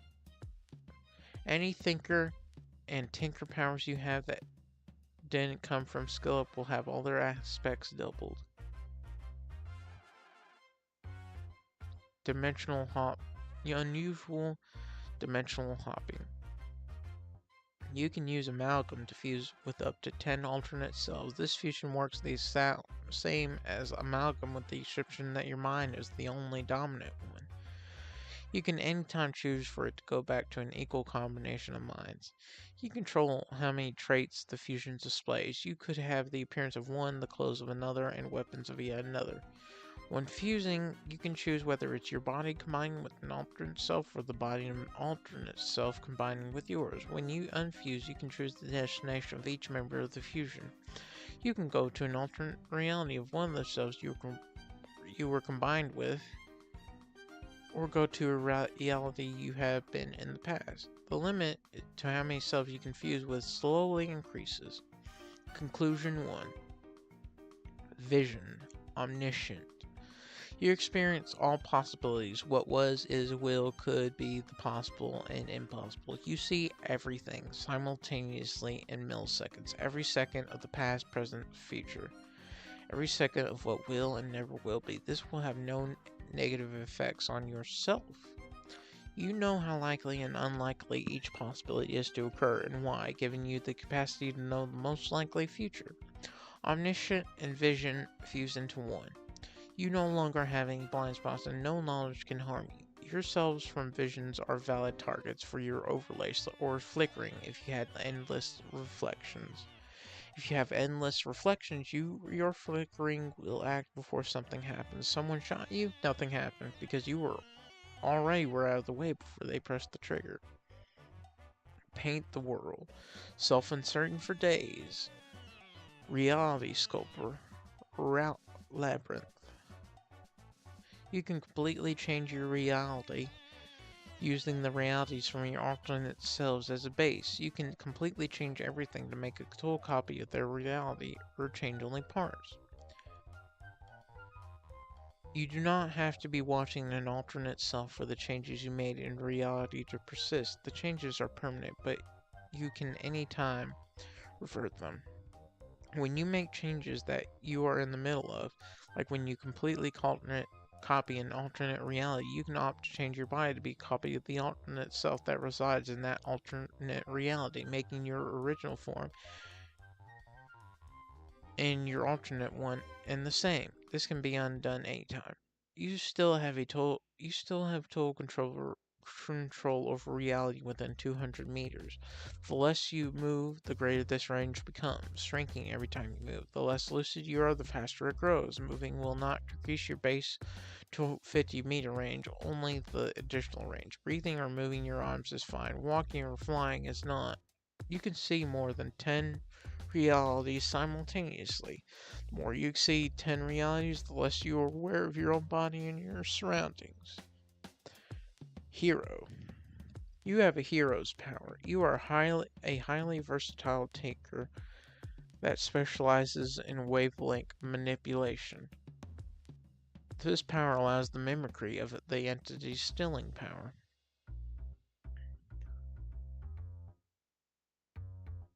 Alexandria. You are nearly invulnerable. No effect or force can negatively affect you physically except for staying or the Siberian. This extends even to the function of your own body, meaning that you never tire, require no sustenance, air included, and even negative mental effects are limited to the point that you don't have to worry about stress doing permanent mental harm, as most of your mental faculties are offloaded to your shard. Even sleep is just for pleasure or relaxation rather than a need to refresh yourself. You have incredible amounts of strength and can fly and move at supersonic speeds with perfect maneuverability and reaction time to match. Your mind is enhanced just like your body, skyrocketing your mental capabilities to superhuman levels with absolutely perfect memory retention and recall. The field that pervades your body providing these abilities also extends itself to things you are touching, letting you ignore the effects of physics when you apply your strength and speed. You have more leverage than should be possible when you grab something, as there immense force with minor motions. Large objects don't collapse under your weight, and catching or carrying people at extreme speeds won't harm them. You are an unstoppable force and an immovable object. Fairy Queen. You have Glastig Uni's power. I'm just going to say Glastig. You have Glastig's power set.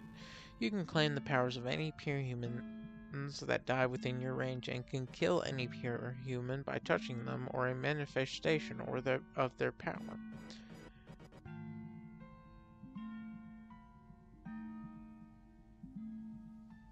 You can summon shades of the parahumans whose powers you have claimed. These shades resemble their living form but exaggerated certain features and focus on the costumes and other things associated with the powers. You can generally have 3 or so shades active at a time, but can have more active at the cost of them being made weaker. You have a sight-based ability that lets you see images based off the powers of other parahumans and how they interact with the world. This gives you enough detail that you can even see trigger events. In some cases, negentropy let you summon an additional shade. Erishkigal Nexus. When claiming parahumans, your shard now takes over the entirety of the associated shard network and transfers it to your dimension instead of just a select subnetwork. This means that instead of only acquiring a specific parahuman and their direct shards, you can access their entire shard network. As such, you can generate shades of other hosts, even if they died years ago or are still living, by using the mental imprints of hosts from the shard network. These shards can be accessed directly in your dimension, and you can exchange energy between them to boost specific shades or recharge them. The shades of parahumans you produce by using their shard imprints no longer fade over time. Rather, they retain all of their abilities, memories, and intelligence as they were in life and are completely loyal to you. Your shades also no longer have any range limitations, and you retain constant awareness of them, enabling you to mentally command them at a distance. You have a greatly increased number of shades that you can have active at full power at once, up to 9 total, and negentropy will increase your maximum limit of shades by 1 every month. Your power sight is also far clearer, allowing you to perfectly comprehend the inner mechanisms of parahuman shards, their history, and their powers. A word of warning: claiming highly important shards will draw the attention of the entity if they're part of its network. As a Titan, you can now spawn a much greater number of ghosts at once, and can have them leave your immediate presence. Butcher. You have an altered version of the Butcher's power. When you die, you reincarnate into either the last person to attack you or the one who killed you. Your choice. You retain all your original powers at 100%, as well as those of your most recent incarnation. But all powers of those in between are half as strong. All minds of the people who have killed you are in a mental room with you and can communicate with you. You control the room, but cannot mute or remove any of the people there. But you can put them to sleep, which would effectively mute them unless they snore. You control who is in charge of the body. You can access any of the memories of people in your mental room and can give them to others in the room, including yourself. Butchered Rebirth. At any time, you can choose between whether you possess someone new if you die, or if Rebirth will activate and resurrect you in the copy of your current body. If you choose for Rebirth to activate your power, your powers will remain unaltered, letting you keep your current body's powers at full strength. However, this still relies on having rebirth charges when you die. Otherwise, Butcher will activate as normal. You can also at any time spend rebirth charges to resurrect and free a person from your collective. Anyone you resurrect in this manner will be completely removed from your collective, resurrected in a copy of their body as it was when you first possessed them. If you resurrect anyone with this item, both you and that person will retain access to their power, though they'll have it at full power, while your version will still be subject to the Butcher's Shard mechanics. If you resurrect someone while still possessing their original body, you'll still keep that body. They'll just get a copy.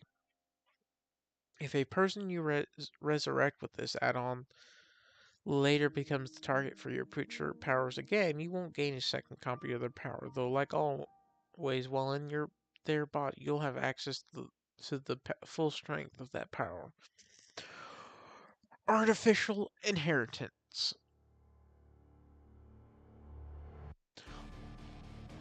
Android, gynoid, robot, biomorph, artificial intelligence, or construct. Now, when you possess a new body, you can choose for that body to change, becoming the same kind of artificial being as the artificial reincarnation you originally chose in the CYOA with all the same capabilities.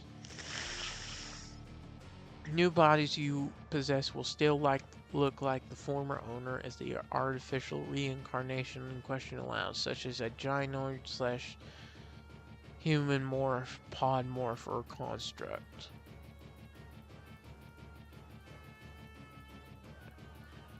Legend. Your very being is intertwined with energy on fundamental levels. You can fire blasts of light whose properties and effects are within your control. Forking or homing lasers, freeze beams, disintegrating spheres that orbit around you in a pattern, and even beam lasers that heal. All of these and more are within your capabilities. At its strongest, a single one of these can easily destroy a skyscraper. You can fire a dozen blasts at once, and coordinating such barrages is trivial for you. You are able to fly, reaching the speed of light in an instant. Your mind will automatically compensate for relativistic time dilation by slowing down or speeding up. You can switch back and forth between a breaker state that removes all physical needs and quickly restores you to perfect physical condition.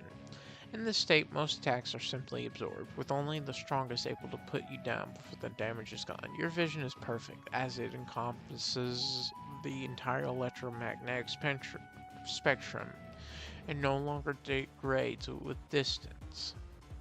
Kingmaker. Kingmaker grants you the power of the ultimate wise old mentor archetype. With the Thinker ability, you can choose up to 5 parahumans to take in as students and intuitively understand their strengths, weaknesses, and optimal training methods. Through your guidance, even the most naive and unremarkable individuals with weak powers can be transformed into once-in-a-century geniuses capable of achieving greatness and potentially challenging deities. Your wisdom shapes their intellect and skills, empowering them to become heroes on the path of greatness. As the Kingmaker, you wield the ability to unlock and enhance the powers granted by shards, turning even the weakest powers into formidable forces, capable of leaving an incredible mark on the world.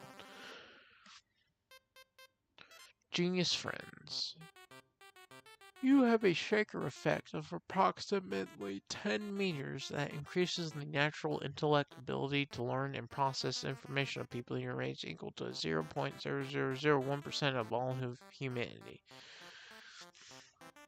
To visualize this, take every human alive, calculate their total capabilities combined, and get exactly 0.0001% of it. That 0.001% is the amount of brain power those under the effect of your power gets.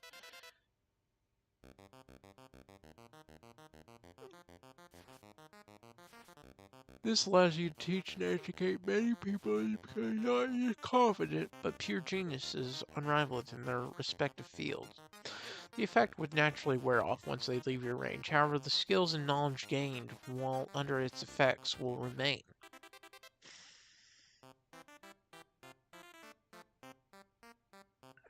Okay, precognition.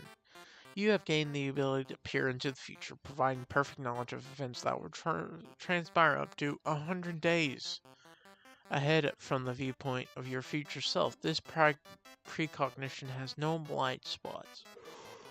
In the temporal scope, you can perceive a single absolute future, a path that is predetermined to unfold unless you take actions to alter it. This power bestows upon you the advantage of foreknowledge, enabling you to prepare, adapt, and potentially change the course of events. However, wielding this formidable gift comes with two significant drawbacks. The first limitation is that your precognition ability can only be updated once a week. Once you intervene to alter the foreseen future, the knowledge of the consequences will not be revealed to you until the next update. Until then, you must navigate the altered timeline with uncertainty, eagerly awaiting the moment when your power will refresh and reveal the ramifications of your choices. The second drawback of this power is psychological toll it exacts on you. Upon every update of the future, you instantaneously experience all the emotions and sensations you would have encountered during the original 100-day time frame. These emotions, whether positive or negative, surge through you in an instant. However, your mind gains a remarkable resilience, protecting you from being overwhelmed by this torrent of feelings. Though you will feel the pain, sadness, happiness, and other emotions that would have accompanied certain events, they are substantially muted. For instance, if you were destined to be stabbed in the original future, the pain you experience when actually stabbed is significantly reduced, down to a fraction of its actual intensity.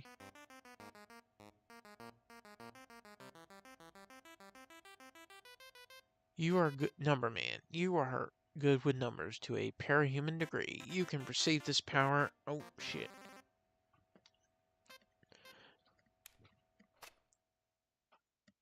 You can perceive this power as elaborate mathematical notations floating in the air. You can dodge attacks, predict future actions, identify weak points, sense the surrounding area through vibrations, perfectly measure things with a glance, leverage your strength perfectly, and much more. You wouldn't have a hard time predicting, manipulating the world economy.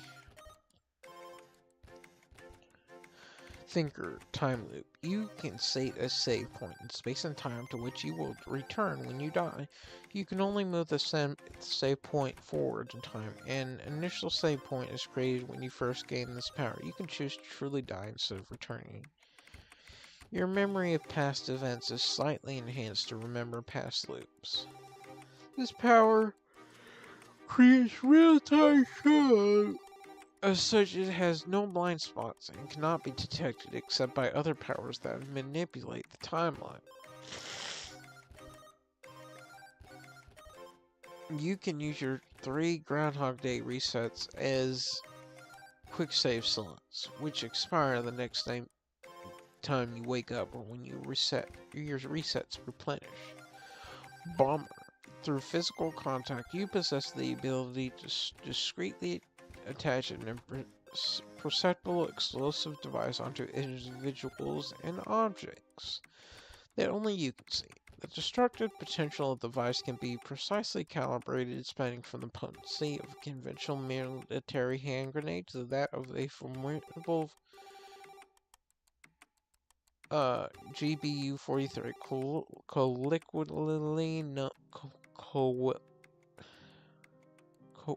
colloquially search.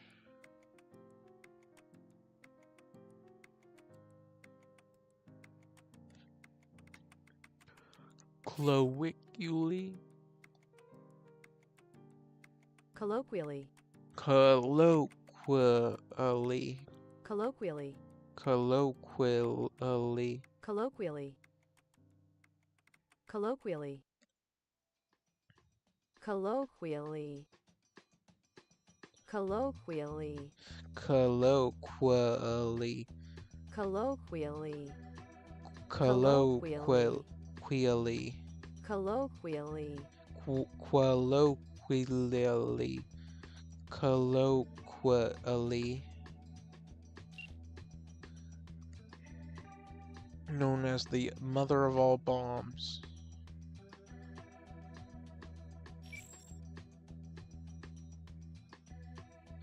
That's a big bomb.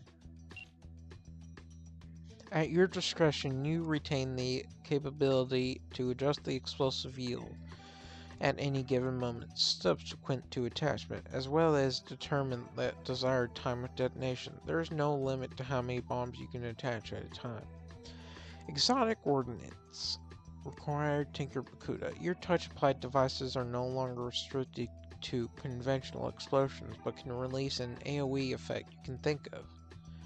You are able to freely adjust effective radius at will until the actual moment of detonation. The maximum range your exotic explosions is 2 miles. The blast radius of a MOB.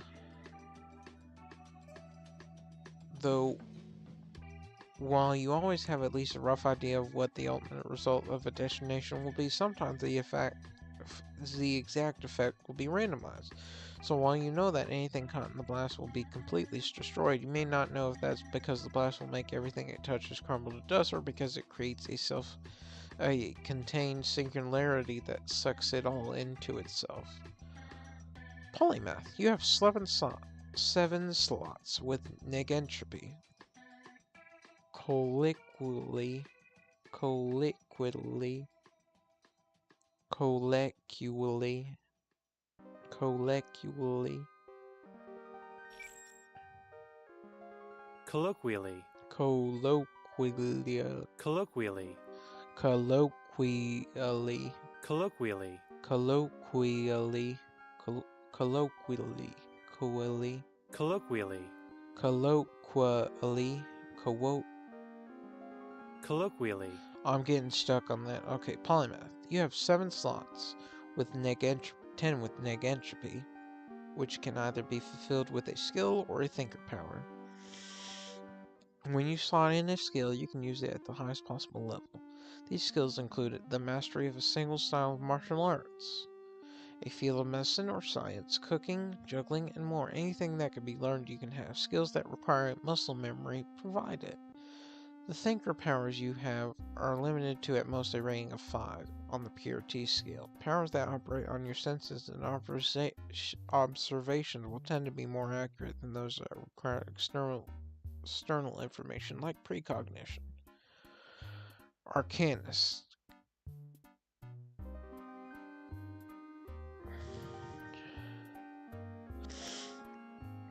You have the ability to cast spells with a variety of magic that can reproduce the effect of non-tinker powers.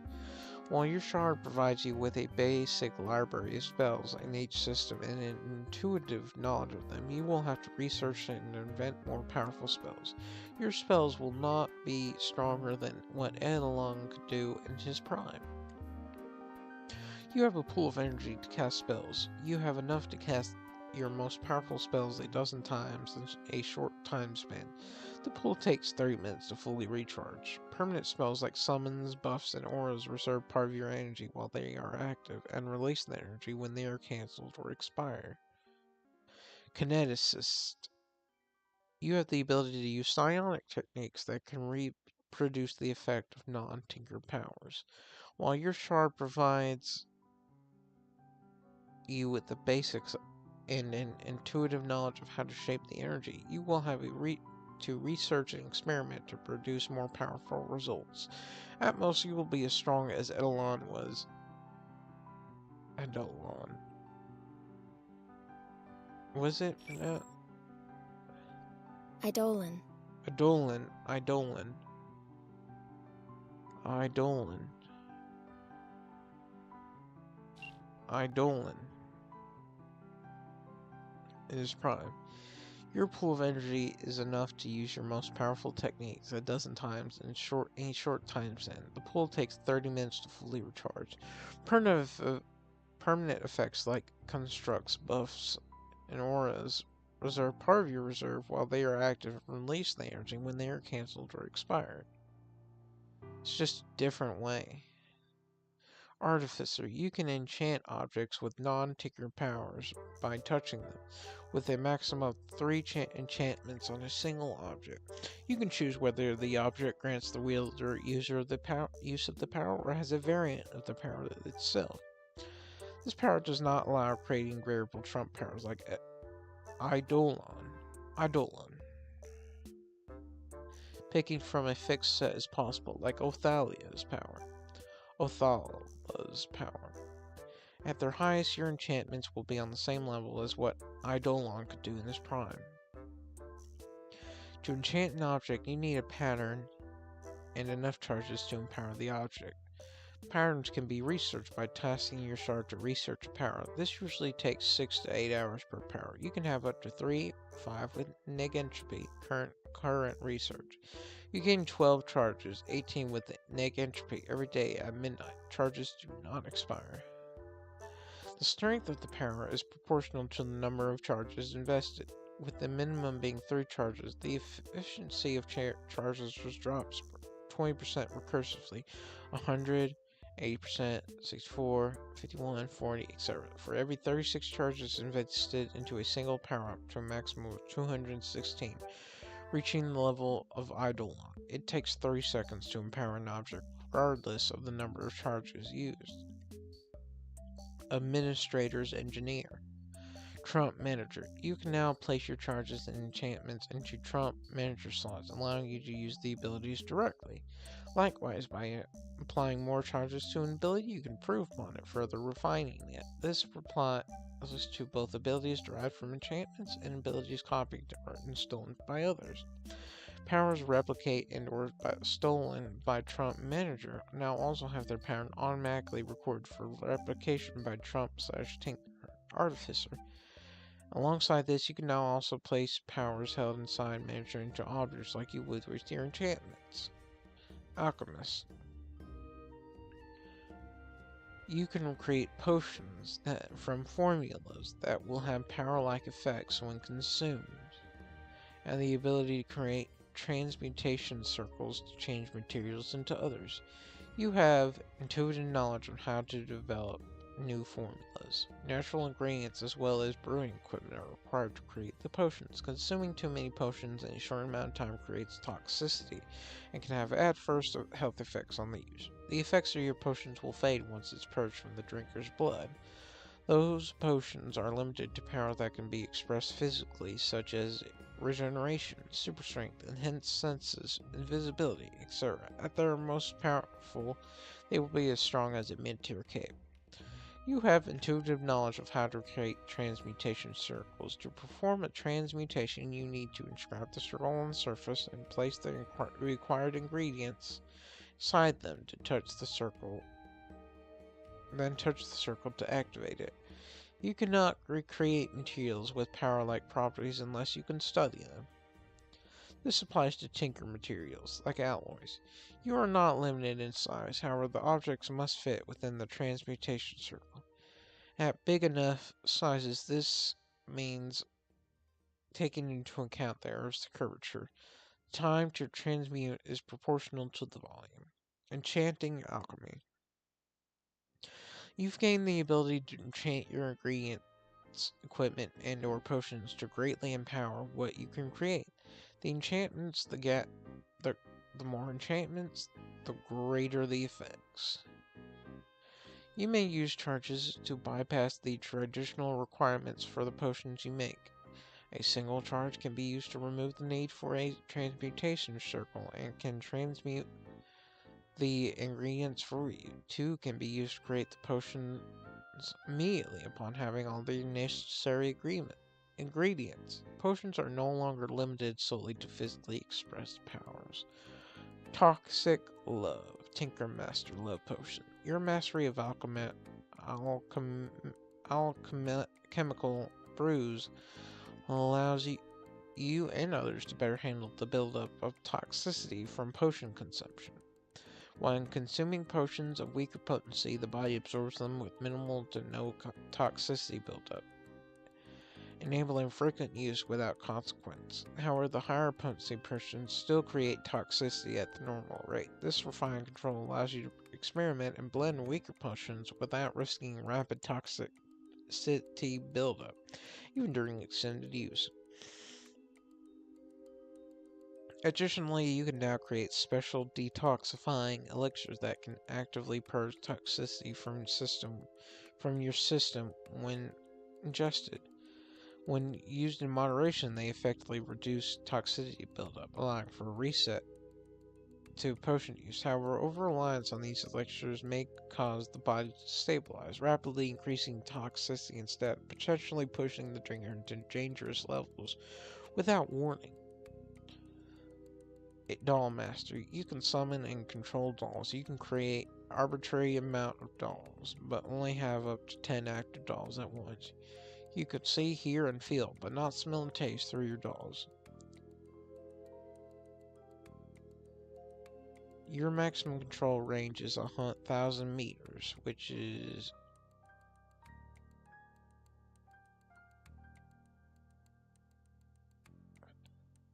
3,280 feet.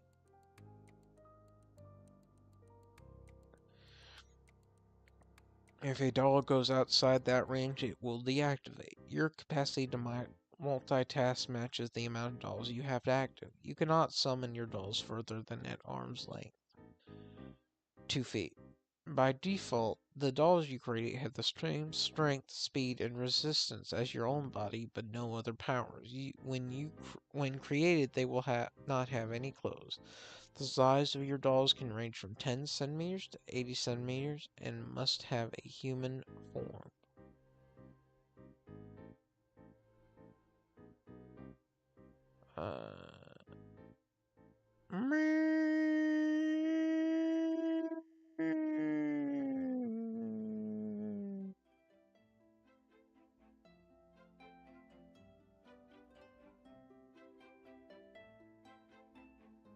Huh.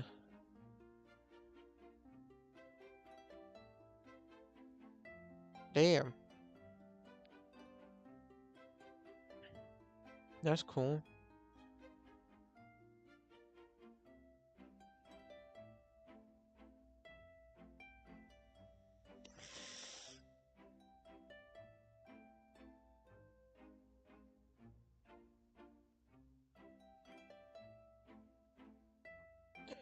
Damn. Expanded forms.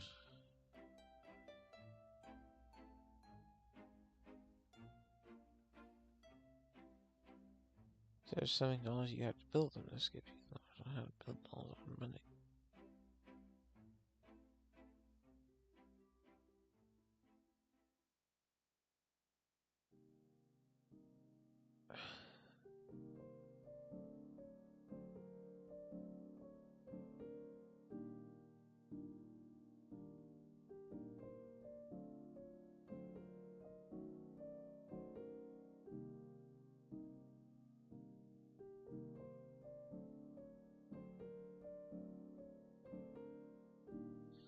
Alright.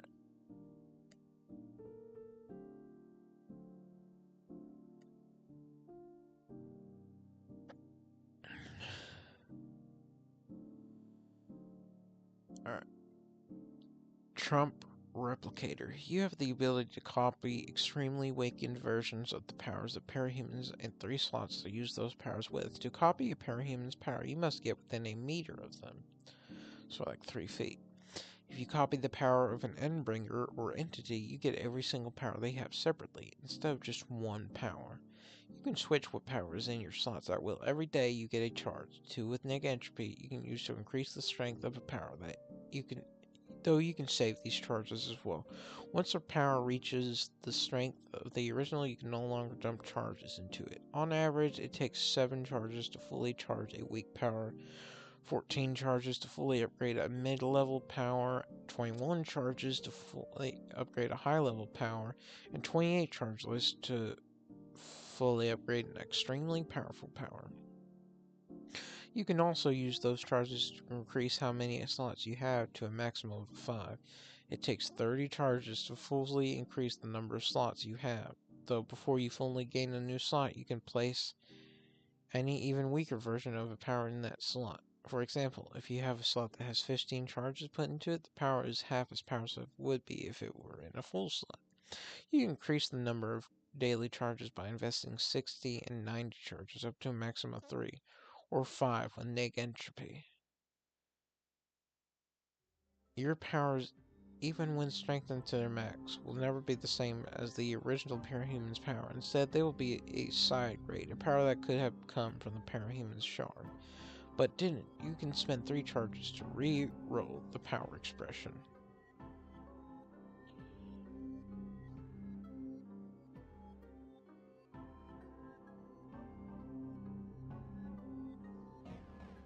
Replicator. Slaughterhouse 9's Jack Slash. You can extend the cutting edge of a bladed object. The longer the edge, the farther it extends. Also gives you unconscious feelings in regard to parahumans and influence other parahuman shards to such a degree that they can be considered to be an unconscious extension of yourself.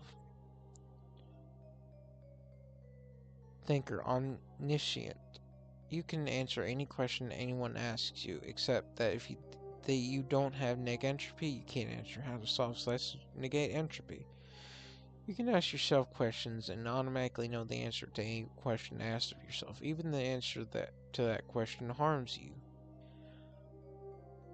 Omnikinesis. In a radius of 30 meters around you with nothing but your will alone, you are capable of shaping the physical world, moving objects, generating and manipulating all forms of energy or matter, or even creating constructs of everything the physical world has to offer.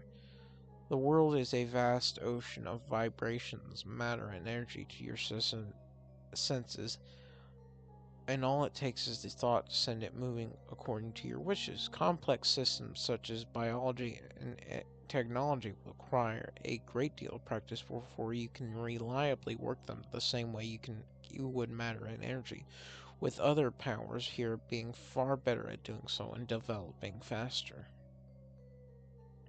Mover, Dormy.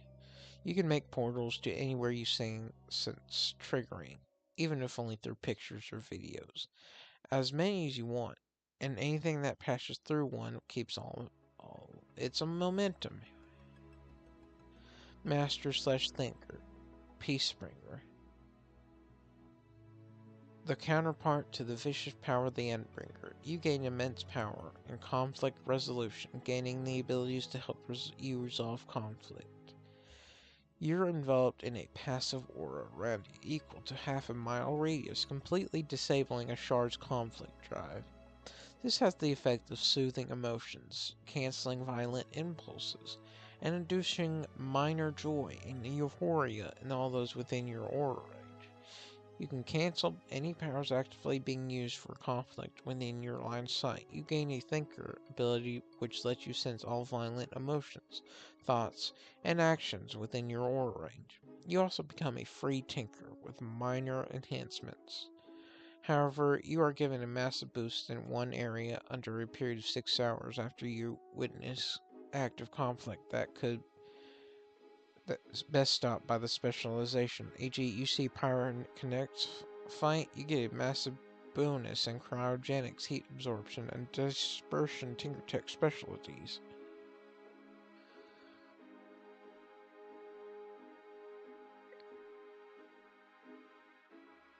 You are not given incredible strength, only equal to a brute force. Your speed equal to a move rate, while your durability and stamina gets massive boosts, giving you enough to go at your best for at least 3 days straight, and your durability is strong enough to easily tank Endbringer attacks and at least 10 full power entity attacks. Thinker/Trump. Query, response. You gain the conscious ability to reach out and speak to other shards, allowing you to have reciprocal understanding and transmission between you and shards. You can use this to request data packet transfers between your shards and themselves and gather environmental or personal information they might have access to, such as host data and power/expression data ping. enabling your shard to replicate their powers or implement it on either of your current powers. This relies on your ability to get the shard to agree with your request and comply with their demands or trait. You gain an awareness of shard's current power/expression and designation/function within 30 feet of its user in a burst of information pertaining to rank, function, and potential power within the entity network. When you connect with them for the first time, this power also ensures that the shards you interact with will not report back on your abilities, interactions, or plans, with shards unable to sense your neg entropy unless you bring it up. Broadcast. Required Jack/. When using in conjunction with Jack/'s ability, you are able to manipulate shards like Jack/ manipulates hosts. They also become more like their host during interaction with you, such as the Shaper acting more like Amelia, or the High Priest acting more gruff and hungry like Eidolon. In addition, Query's range is boosted to 120 feet. Access denied. Required blank, closed communication, or a stranger shroud. Required shard-like or shards. You develop offensive, defensive, and complemental applications for shards data requests or additional network functionalities for personal or shard data protection for data leaks or influences depending on your capabilities. Having shard-like allows your shard to simply front-end countermeasures such as spoofing or sending junk data masquerading as requested data, misleadingly leading a shard on a false trail or conclusion, or aggressively taking action with time sync data, cognitive hazards, or other damaging tactics to other parahumans. This doesn't largely damage the offending shard, but the parahuman, most commonly thinkers, consciously requesting data from you.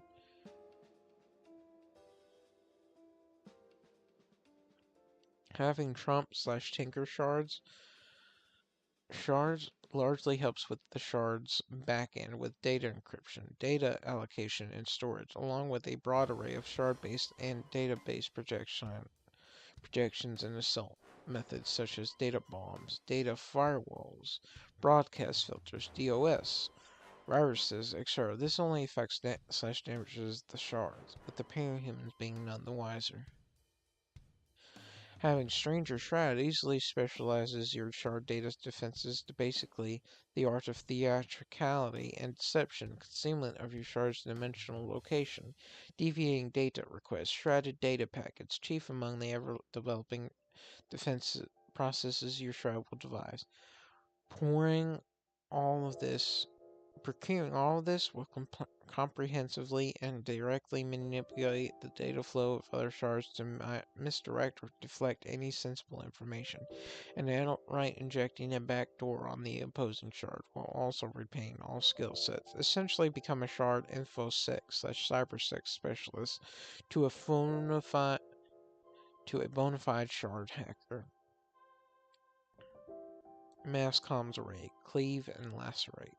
Instead of being crippled for the cycle's sake, your shard broadcast array is as good as new, with revitalized communicative network and networking abilities. One of the many uses of your array is extending your shard communication abilities to a greater range, with Query's range stretching further than nearly a kilometer, acting more like a radar when you're aware of any surrounding shards, designation function, and expression power, as well as their host's current procedures, on greater detail than before due to a refurbished array, allowing greater bandwidth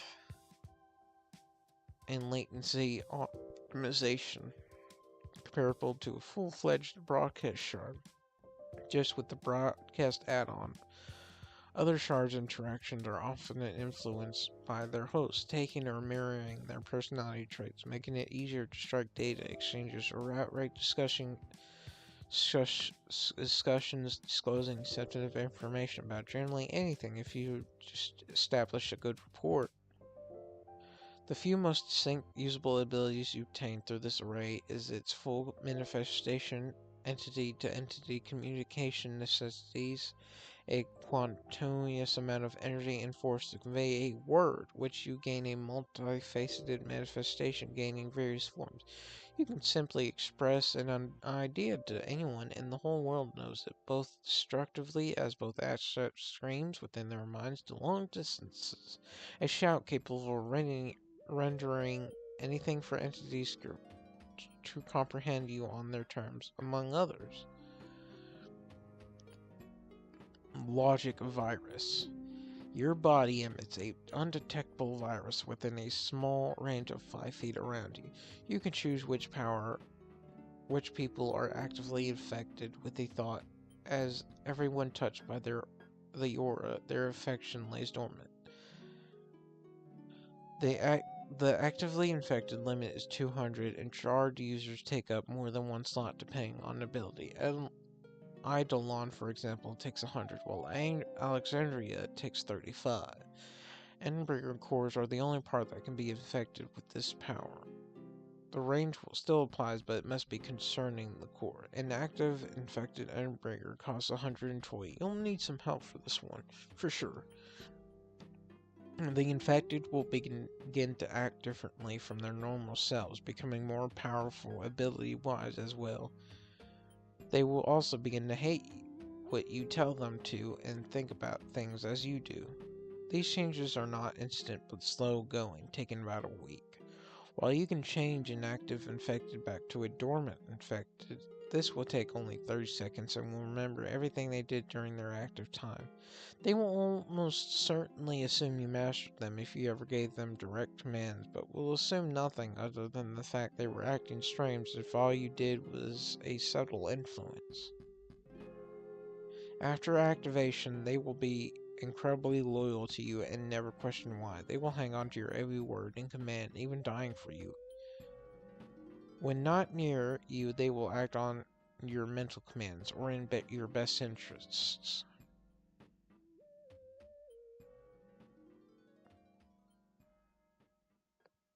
Paramount. You can give yourself any one of the Tier 1 powers in this CYOA.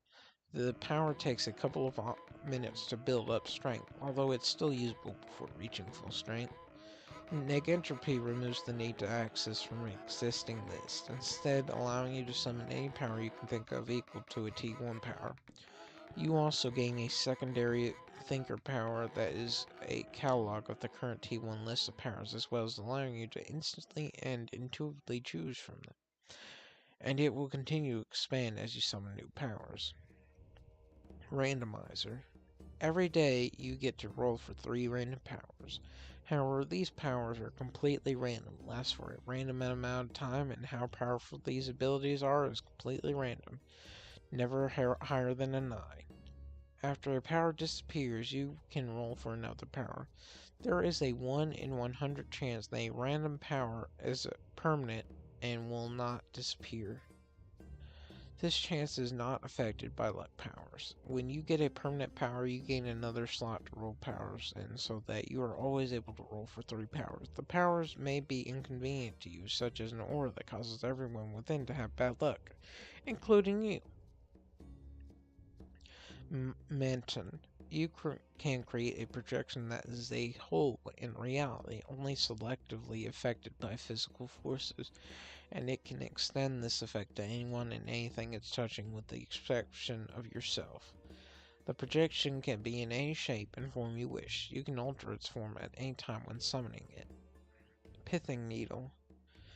You can create and control long astral needles with precision at up to 50 miles per hour. When a needle is piercing someone, you can access and harvest something from their mind. This could be a memory, skill, personality trait, or anything else that is purely mental. You can then inject what you took into yourself or someone else. You can remove and insert partial aspects, such as taking hatred towards something and putting it into someone else tied to something else. You can only interact with the aspects of the thinker's powers that would remain even if the parahuman power was nullified.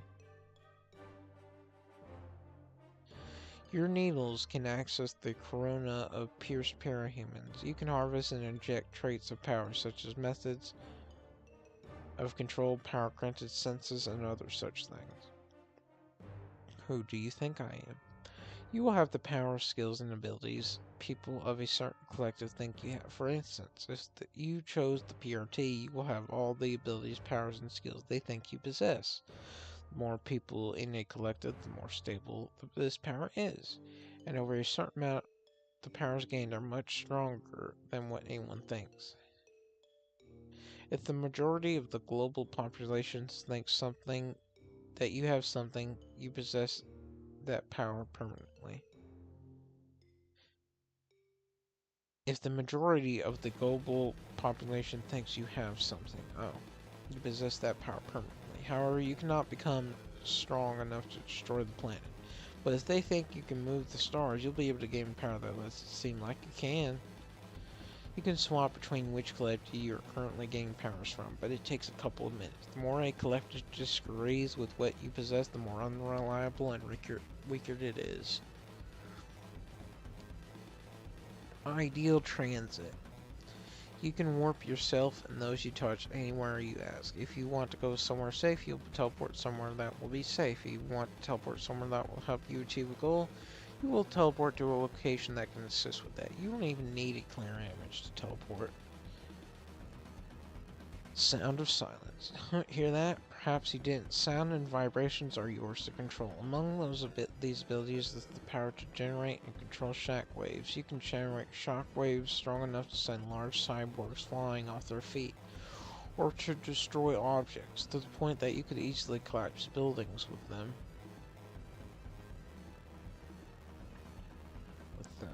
Alongside this, you can easily collapse buildings. Alongside this, you can also manipulate or shatter things with acoustic resonance.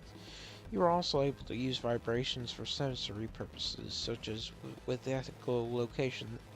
This manipulation of vibrations also allows you to deafen or even remove sound and vibrations from you or your surroundings, rendering yourself and or the environment silent.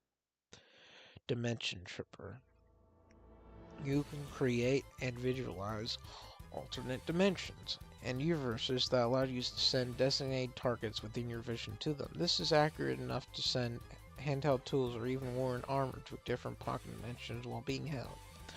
You can even send yourself or other people there. While there are a vast amount of options, you can create hostile miniature dimensions that can have a variety of different effects that don't match normal physics, such as dimensions where machines cannot work, or dimensions where it perfectly matches a universe. You cannot create sentient life with this ability, and the effects of the created dimensions apply to you as well as anything or anyone there. Perfect Phantom. Hold on. You can change your shadow to be a replica of a single person that possesses all the abilities, skills, and knowledge of the subject. You have complete control over it and can utilize the replica to be indistinguishable from the original. It can even pretend to be a real person. The Phantom can swap between chosen forms freely, but they must be real. The Phantom cannot be larger than your own shadow. For the duration of the Phantom's existence, you no longer have any shadows. Changer, or Breaker/Changer, Cogito ergo sum. Your self-belief has power. As long as you believe yourself to be something, you will be it. This lets you instantly teleport to any location by believing you are there, heal from any wound by believing you are unscathed, or change your form by believing that it is your appearance. The only limitations are that it cannot augment your powers or mind, create items, or affect others. You cannot believe you have the powers of Eidolon and suddenly have the powers of Eidolon, or believe that you're the richest person in the world to get money. This power also maintains your consciousness if you assume a form that doesn't have a mind, such as a pool of water. Your consciousness is maintained even in death, allowing you to resurrect yourself. I think, therefore I am.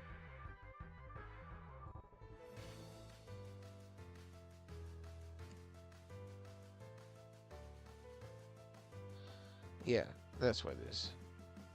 Sin manifestation. You can create a monster based on the sins of the selected person. Their strength correlates to the amount of good and bad sins they committed in their life based on personal biology. Its power will be capable of capturing the chosen target. The monster's intelligence and strength scales directly to the number of sins the target selected. You can target them from anywhere as long as you know their name. If they committed enough sins, the monster would be able to outsmart their enemy like some kind of 5D chess. If the monster defeats the target, they stay and help you for other things. Tinker, infection.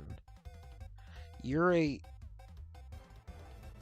tinker specializing in biological plagues and horrors. You can build all sorts of weapons that can wreak havoc on the population, from zombie viruses to fungus that infects anything alive. You can even create creatures that overtake sewers and create earthquakes. Your zombies are even able to use their knowledge, skills, and powers in life to best infect others. You can make yourself or others immune to any form of pathogen or infection if you didn't create them. Even if you didn't create them, your zombies won't target you or your work either, even if you're a perfect Neo. Thinker / Tinker Solarpunk. You specialize. Oh, sorry. You specialize in a conceptual form of tinkering that focuses on the idea of solarpunk, a movement that focuses on and envisions a potentially sustainable future where both nature and technology are one. You have specialties in renewable energy,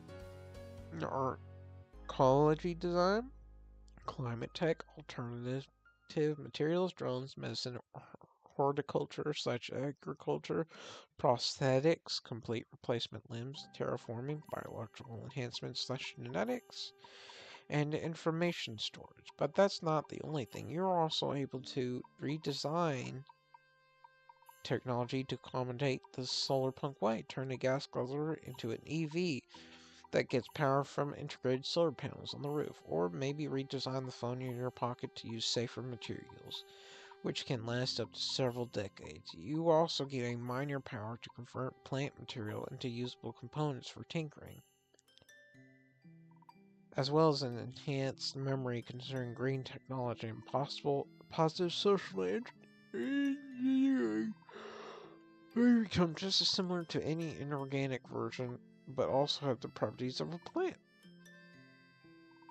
They could even be replanted to grow more and become resistant to supernatural manipulation. Other chlorokinetics won't be able to alter them. Reject the doom and praise the sun.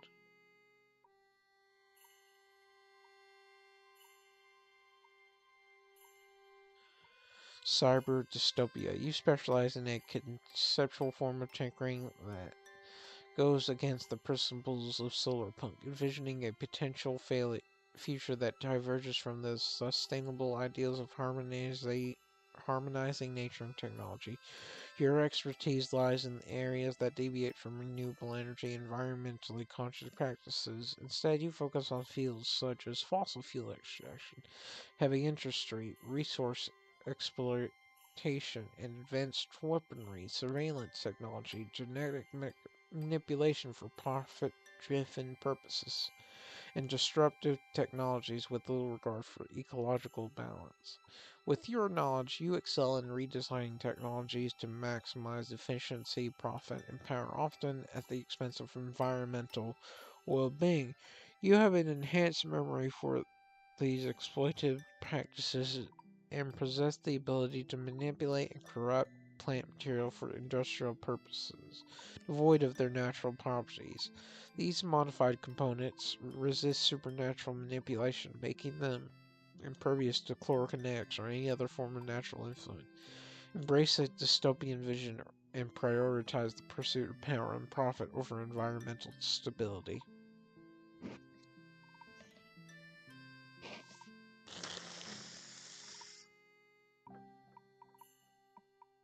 Tinker Trump. Mind is matter, and it will make the whole world go round. You specialize in psychics and psionic technology. Alright? The way the mind expands to the nervous system that connects it to an organism body is your plaything. From tractor beam-like devices that use telekinesis to scanning tech that uses psychometry, to brain-to-machine interfaces that can easily grant people telepathy like power. You even know the wetwork version of this tech and can induce psionic powers in people or even animals through careful experimentation. Finally, you can create psychic stabilizers and augmentation devices to give a boost to these powers. The factory must grow.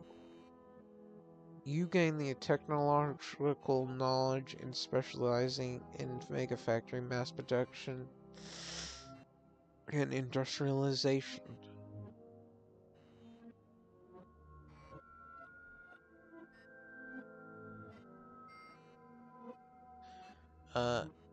With expertise in building massive industrial complexes, optimizing production lines, and managing vast ecological logistical networks, you become a master of this advanced field. Your abilities encompass constructing colossal factories, automating processes on an unprecedented scale, and streamlining the mass production of goods. Armed with this knowledge, you revolutionize industrializing, reshape economies, and propel civilization into a new era of productivity and abundance. With your combined expertise in mega factory mass production and industrialization, you become a visionary leader, driving the rapid expansion and transformation of industrial landscapes.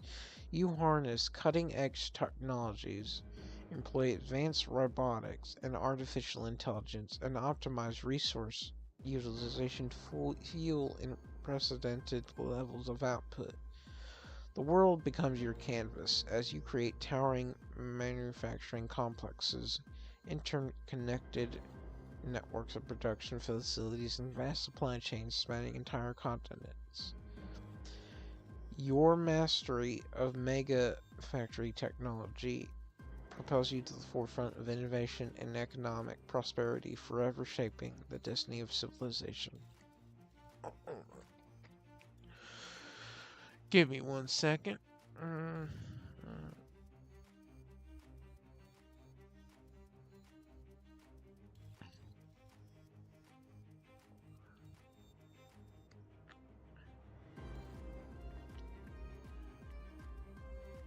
Alright,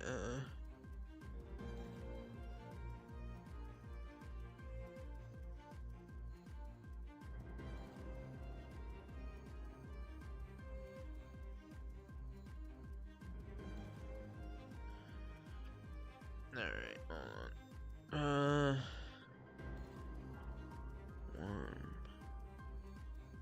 slash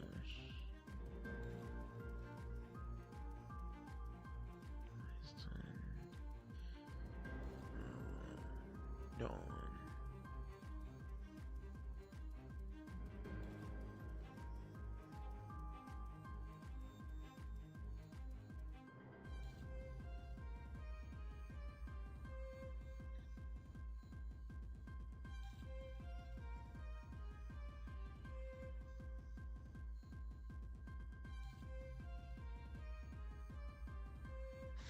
Alright. The upcoming century. You acquire the unparalleled skill and knowledge to invent anything that is theoretically possible within a century. With a deep understanding of scientific principles, engineering concepts, and innovative thinking, you possess the ability to bring forth groundbreaking creations and technological advancements. Armed with this expertise, you can conceive and develop revolutionary inventions, pushing the boundaries of what is achievable in various fields, from advanced robotics and artificial intelligence to renewable energy solutions and space exploration technologies. Your creative potential knows no bounds. With your visionary mind and mastery of scientific principles, you become a catalyst for progress, shaping the future with inventions that were once only dreams. Dyson Sphere Program. You gain technological knowledge specializing in megastructuring and stellar engineering, with expertise in harnessing stellar energy, constructing colossal structures and optimizing production on a massive scale. You become a master of this advanced field. Your abilities encompass building Dyson spheres, creating interstellar factories, and designing intricate supply chains. Armed with this knowledge, you reshape celestial bodies, unlock untold potential, and become a visionary architect of a grand technological civilization in the cosmos. Master of the Green. You possess the power to manipulate plants in countless ways, shaping them to meet your every need or desire. This power gives you an unlimited capacity to multitask and complete mental awareness over all plants within 1 kilometer radius of yourself. You can control plants with this radius, but it's limited to those you have directly interacted with. For example, planting, watering, tinkering, or physical contact. Through this, you can make any plants under your control grow, move, and act as you desire. You can massively accelerate the growth of plants under your control, enabling them to develop within days rather than months or years. You are capable of enhancing their strength and durability to be equal to the toughest natural woods and increase their size significantly beyond what's normally possible. You can freely modify their shape if you have enough plant material to work with, and adjust the characteristics of the plants under your control to possess particular properties. This encompasses natural properties that plant species have, such as toxin production, fire retardant, bark, etc., but can also include the properties of plants that you subsequently create through the tinker aspect of this power.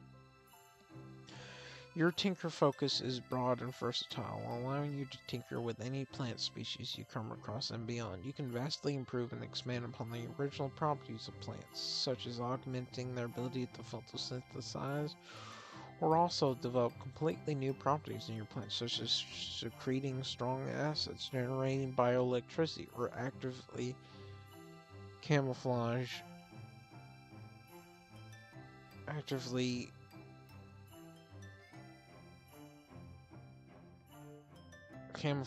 You can intermix different species of plants together to form hybrids and create entirely new species to suit your purposes, such as predatorial meat-eating trees, flowers with explosive seeds, and much, much more. This power noticeably improves and synergizes well with any other plant-based power.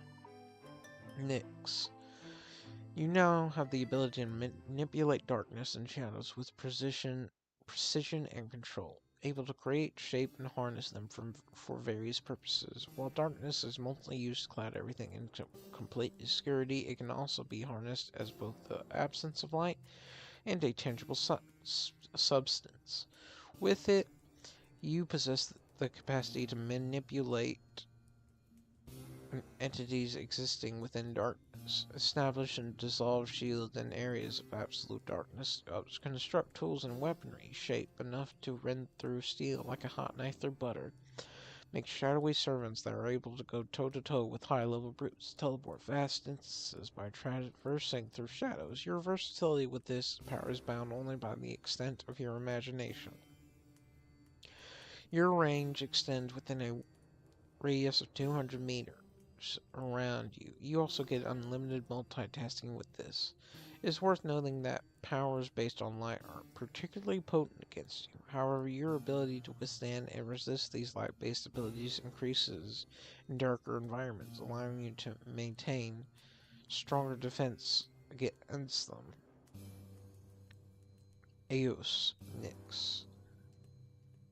With this power, you can manipulate light with precision and control. You have the ability to create, shape, and harness light for various purposes. While light is typically used to illuminate everything, it can also be harnessed as a form of extreme heat and tangible substance. With this power, you have the enemies within light, shields by light, tools like hot ice or butter. You bring it goes to bright light in your versatility with this power is only limited by your imagination.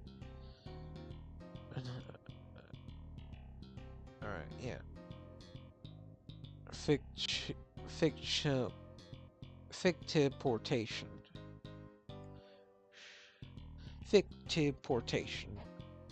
Fictionportation, or something like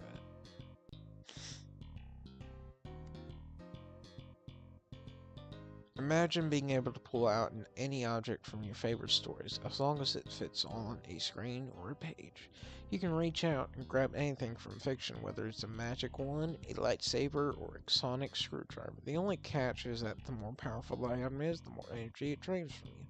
The more popular and widely known the item is, on the other hand, the easier it is for you to access it. So you can't just grab some obscure artifact from a forgotten book and expect it to work. But you can use Harry Potter's invisibility cloak or Doctor Psychic Paper with no problem. You start out being able to summon objects equivalent to a PRT rating 5 in power if they're somewhat well known. Over time, this power will grow, particularly with practice and usage, allowing you to summon stronger and more obscure objects. The maximum power of an object you could theoretically acquire is limited to a PRT rating of 10. Carry on. You have gained the ability to transform into a nightmarish creature of flesh and bones. Your body undergoes a terrifying metamorphosis, granting you a range of unique biological abilities and advantages, turning you into a grotesque amalgamation of writhing tendrils, razor-sharp teeth, and flexible appendages. Your very form is now highly malleable, granting you the ability to shapeshift into any form you can think of, and allowing you to effortlessly navigate through cramped spaces and contort yourself to fit into tight crevices.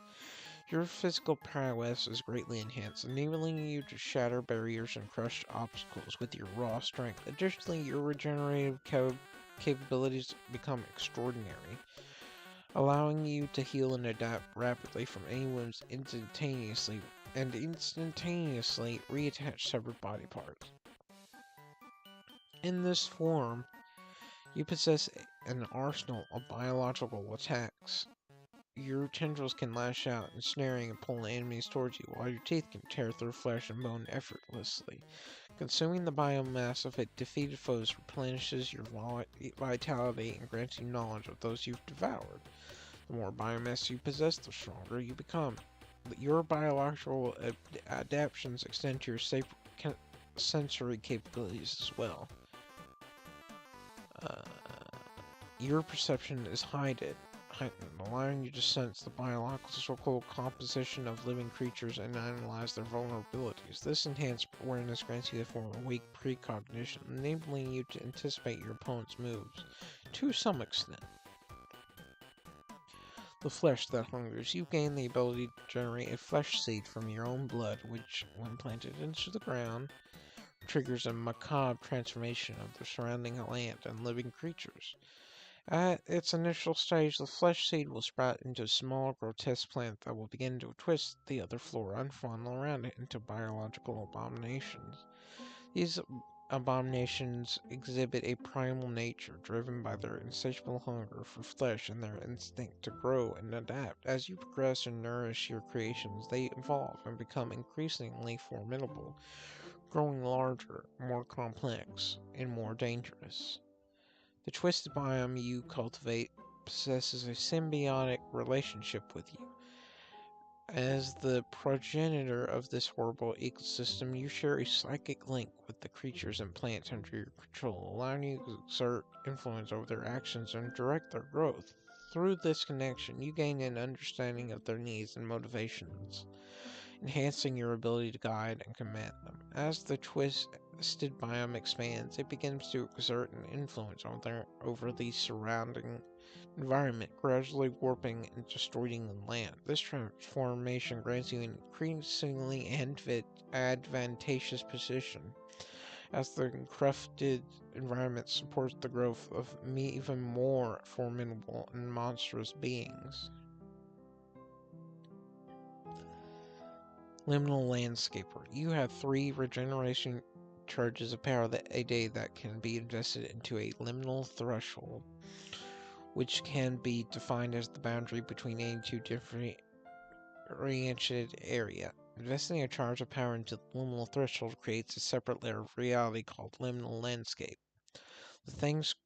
that things cross into if they pass over the invested liminal threshold. This is a directional threshold, and connected thresholds can be used to implement other bits and pieces into the landscape. Each charge increases the size of the landscape as well as the depth of your control over it. Your control over the liminal space is determined by the amount of charges you have plus whatever charges are invested in the landscape. You are able to change multiple properties of the landscape besides the topology. With the landscape, you can summon or create tools such interfaces in order to allow you to change and manipulate any of the central features of the landscape, such as sound, lighting, smell, and various other cosmic or aesthetic things. You cannot directly control around living things, but your speed of change is rapid outside that area. Overhaul. You have gained the incredible power to reconstruct the molecular structures of anything you touch with astounding precision. By making contact with an object or individual, you instantly comprehend their molecular arrangements, granting you the power to rearrange and alter them at will. With this knowledge, you hold the ability to reconstruct your own body, granting you the power of pseudo-shape-shifting. Through precise manipulation of your molecular structure, you can adapt your physical form to suit various situations or assume different identities. Initially, the range of your overall power spans approximately 99 meters from your point of contact. However, as you grow in mastering experience, both the potency and range of your abilities will expand over time. The gradual growth ensures that you can exert your influence over a broader area and manipulate molecules with increasing finesse.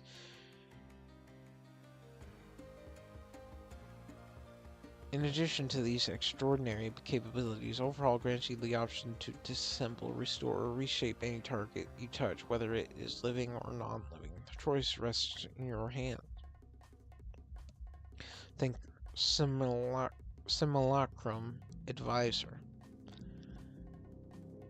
You possess the ability to create flawless simulations of an individual from around the world with your mind. These simulations act as your personal teachers and advisors, dedicated to guiding and supporting you in your endeavors. Regardless of the person's identity, they willingly offer their knowledge and expertise, without any ulterior motives or intentions to harm or betray you. Engaging with a simulated advisor allows you to benefit greatly from their wisdom and experience. While learning under their guidance, you experience twice the benefits, while requiring only half the effort. This advantage accelerates your learning and enables you to acquire any skill that your simulated advisor has mastered. It's important to note that while the simulations can impart knowledge and skills, they cannot grant you powers or abilities that are beyond your inherent potential. You can only acquire abilities that align with your existing capabilities and the range of expertise possessed by your simulated advisors. You are capable of maintaining one simulation at a time, ensuring a focused and dedicated learning experience. Although you can create simulations of anyone, you can only change the individual being simulated once every 3 days.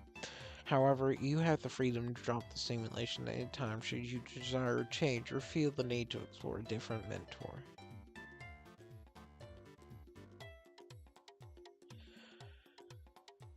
Tinker, Research and Development. You are an omni-tinker with access to every technology tree. However, your access is initially limited, but as you create TinkerTech, your access to trees expands. Initially, your inventions closely resemble conventional technology, yet by crafting TinkerTech, you unlock greater access to every technology tree involved in its creation. Furthermore, studying parahumans and other Tinker technology grants partial access to their respective trees. With extensive analysis, you can eventually gain full access to any capability possessed by those tinkers, and even create TinkerTech that replicates or is based on any power you have sufficiently analyzed. Innovation required. Triumphant. Hold on.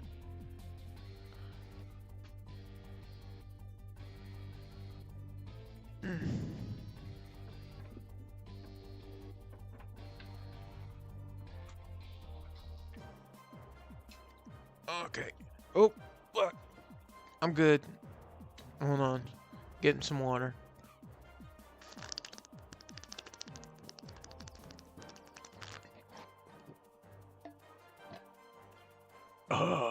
Yeah, you hear that?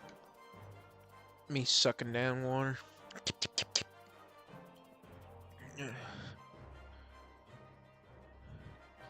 Your power serves a unique purpose beyond merely stress testing the entity's scientific database from the ground up. It is tailored to detect anything overlooked by the pair. Deemed unreliable to test or considered a dead end. Specifically, your ability is honed to challenge the scientific database against any new phenomena it encounters, including out-of-context anomalies or avenues like the spatial camouflage of core shards, or the virtual space called the filament/shard space, firmament.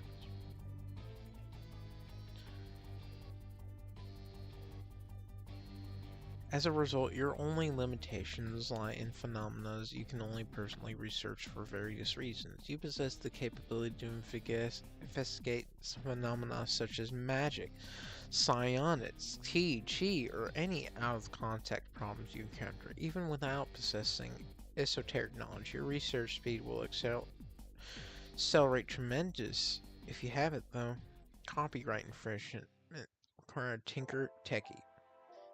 You can create tinker tech that perfectly replicates any power that you've had an opportunity to analyze. This doesn't have to be a one-to-one recreation. Instead, this allows you to break down the principles behind the power and freely use it for your own uses, including building tinker tech that perfectly replicates it. Goddess.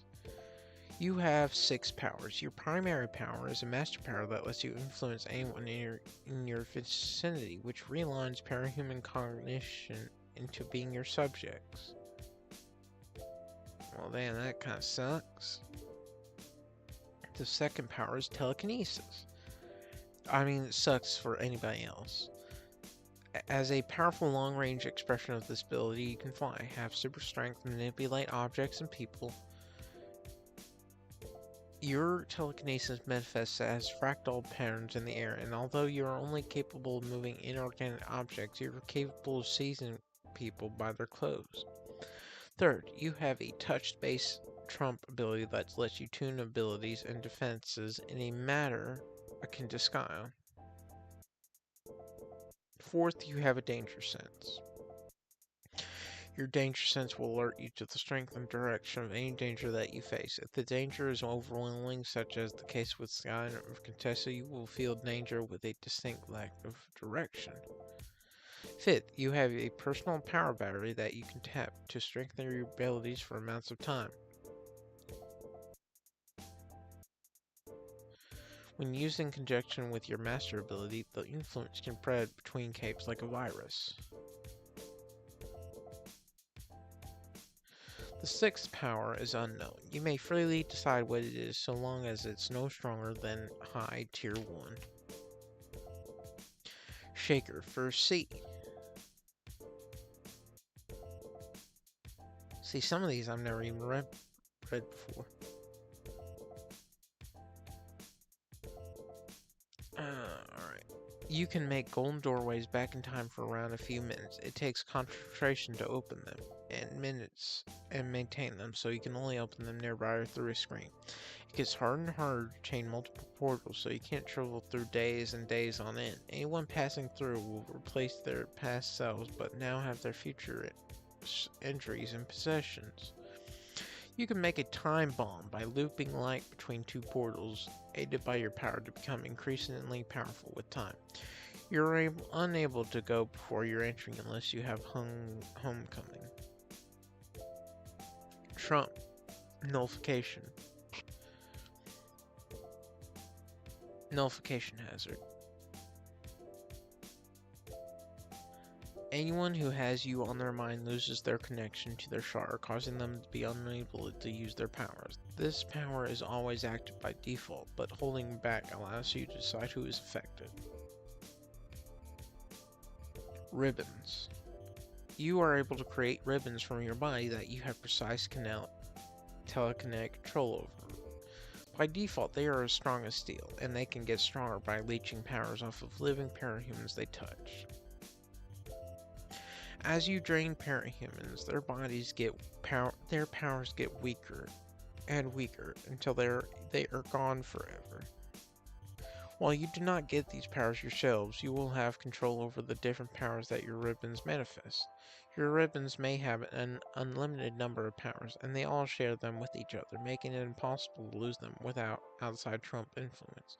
It takes 8 minutes to completely drain a parahuman's powers, and you may turn off bleaching at any time.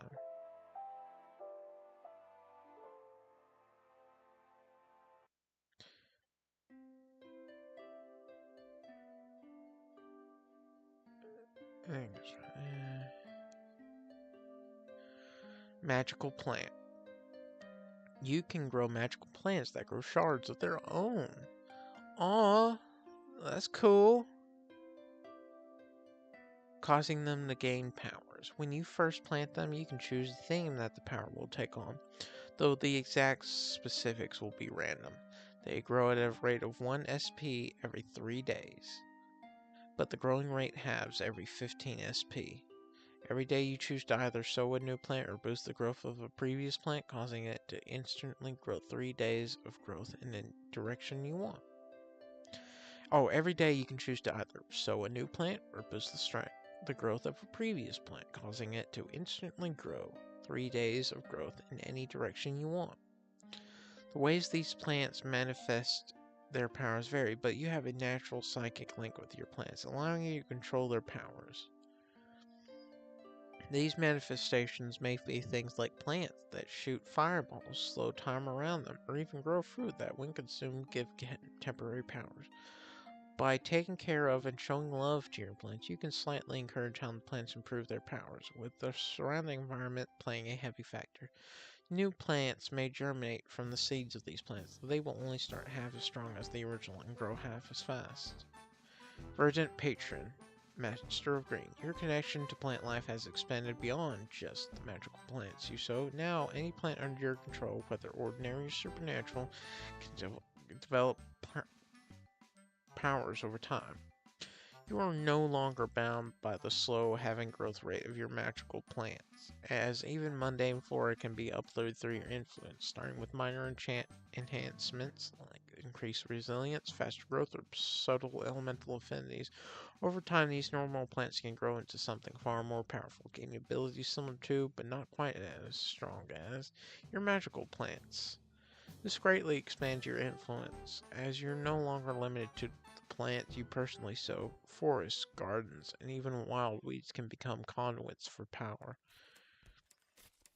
growing stronger the longer they remain under your watch. Because you can now enhance all plants under your control, you have more ways to support and accelerate the growth of your magical plants.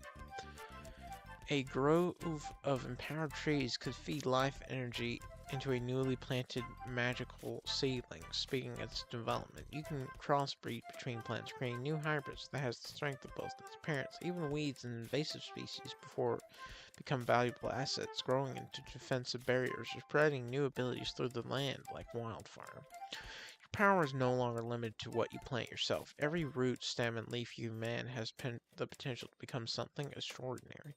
With time, even the most unassuming plant could evolve into a force of nature, and the forest under your domain could grow into realms of power, reshaped entirely by your will. Tyrant. You possess near absolute dominion over all forces within a 15 centimeter radius of your body. In combat, you can unleash punches and strikes that appear ordinary but carry unimaginable force, amplifying the energy behind them to levels beyond comprehension, resulting in devastating impacts akin to meteoric collisions.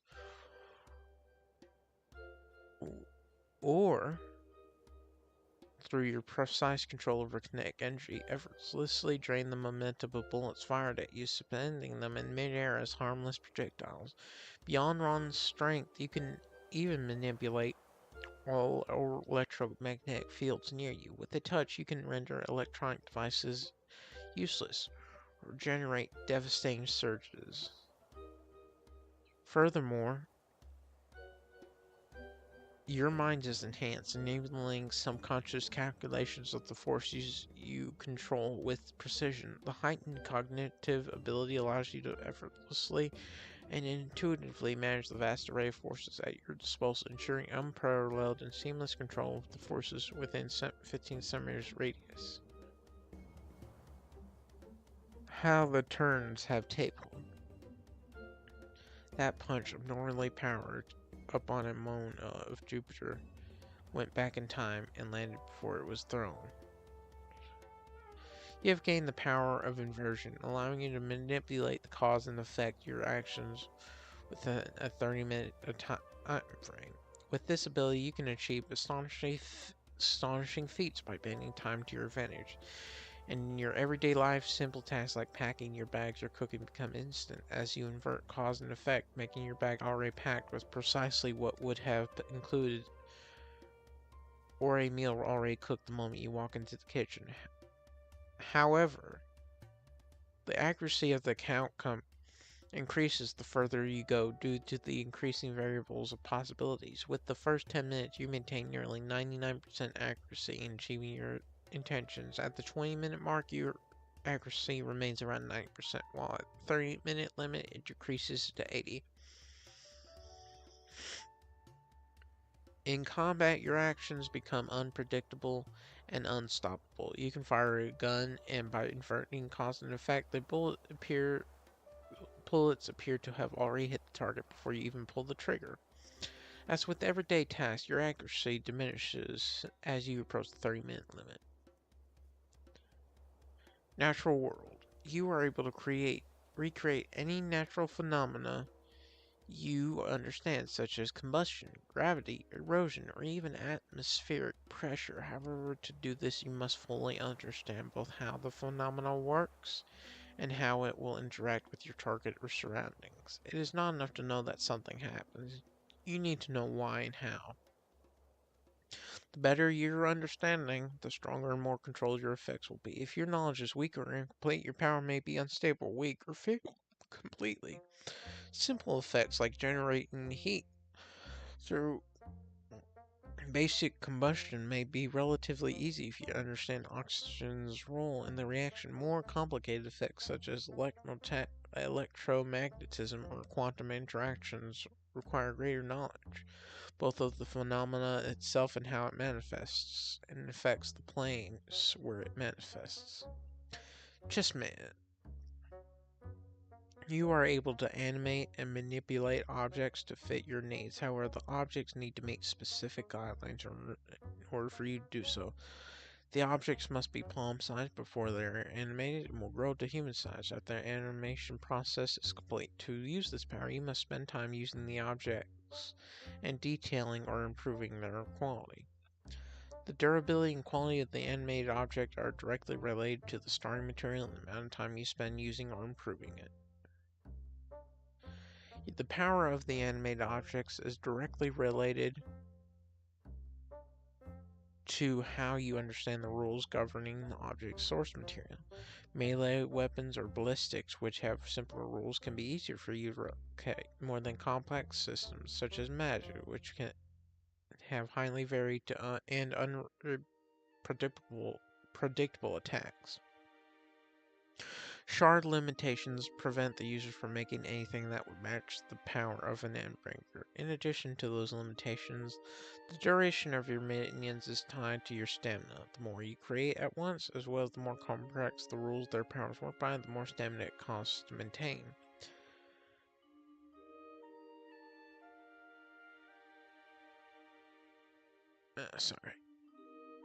Mix and match gives you the ability to copy and combine components of powers, fusing and modifying and forging them to create usable abilities. By looking at a cape, you will gain an understanding of how their power works at each end of each component. You can copy no more than 3 components from each cape. You can make as many powers as you want, but you can only have 3 active at once, as it will take a few seconds to switch powers. The strength of each power is capped, with a peak power level equivalent to peak Eidolon. The construction of the trump powers has specific guidelines to prevent altering rules, such as permanently acquiring or creating other powers, as well as bypassing the limited capacity of the power. However, creating temporary copies of powers is allowed.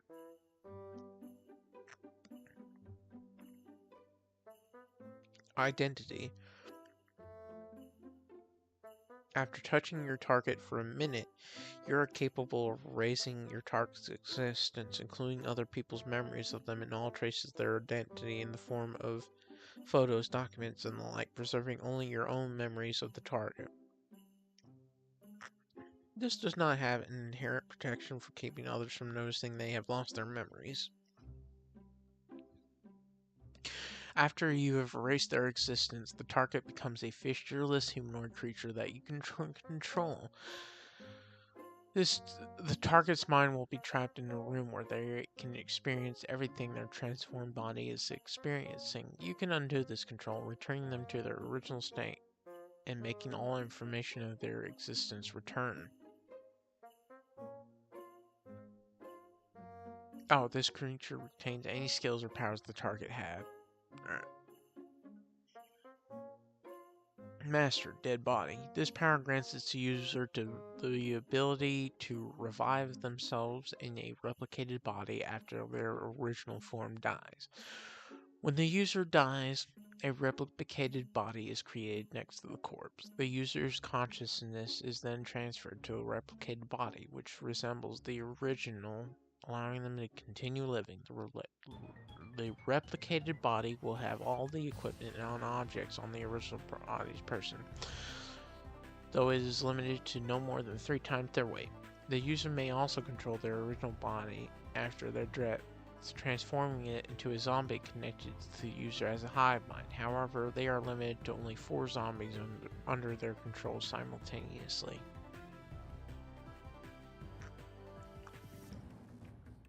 Master cloning.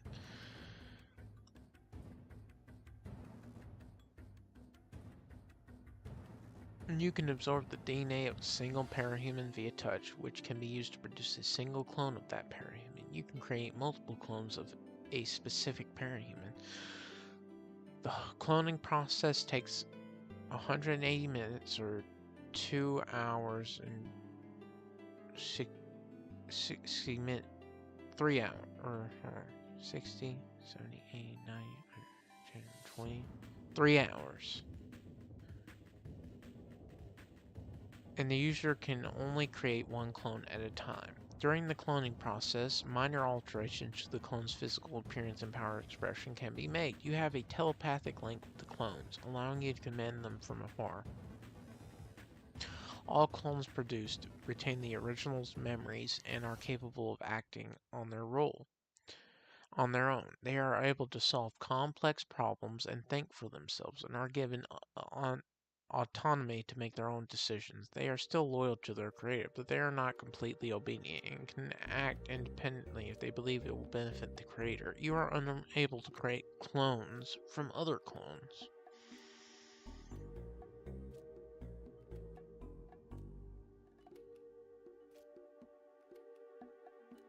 Damn, alright. Techno-organic. From flesh to metals, to veins and wires, from brains housing debatable definitions of sapience, to powerful AI cores, to blood and coolant.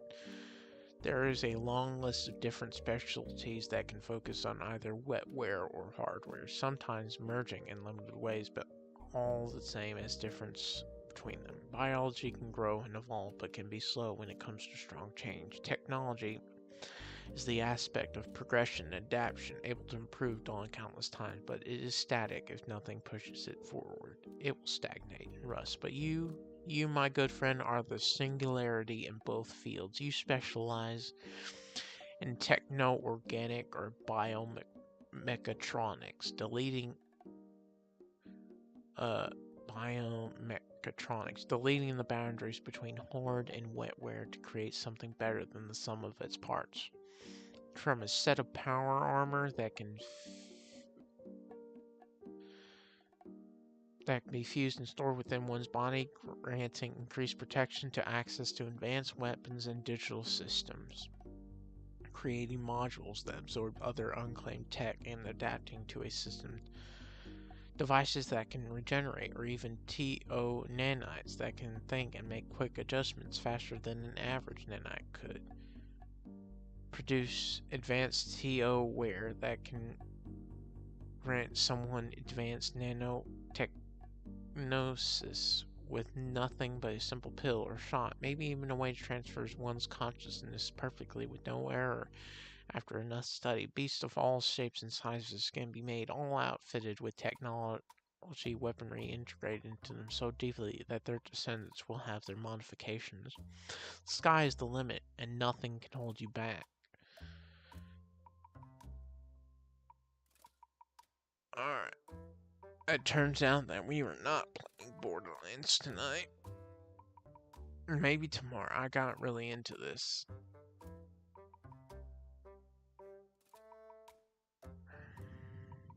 There's so many.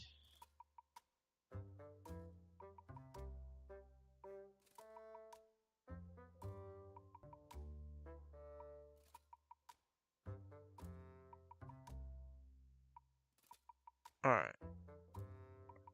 Enough of that. I will see you tomorrow. Bye-bye.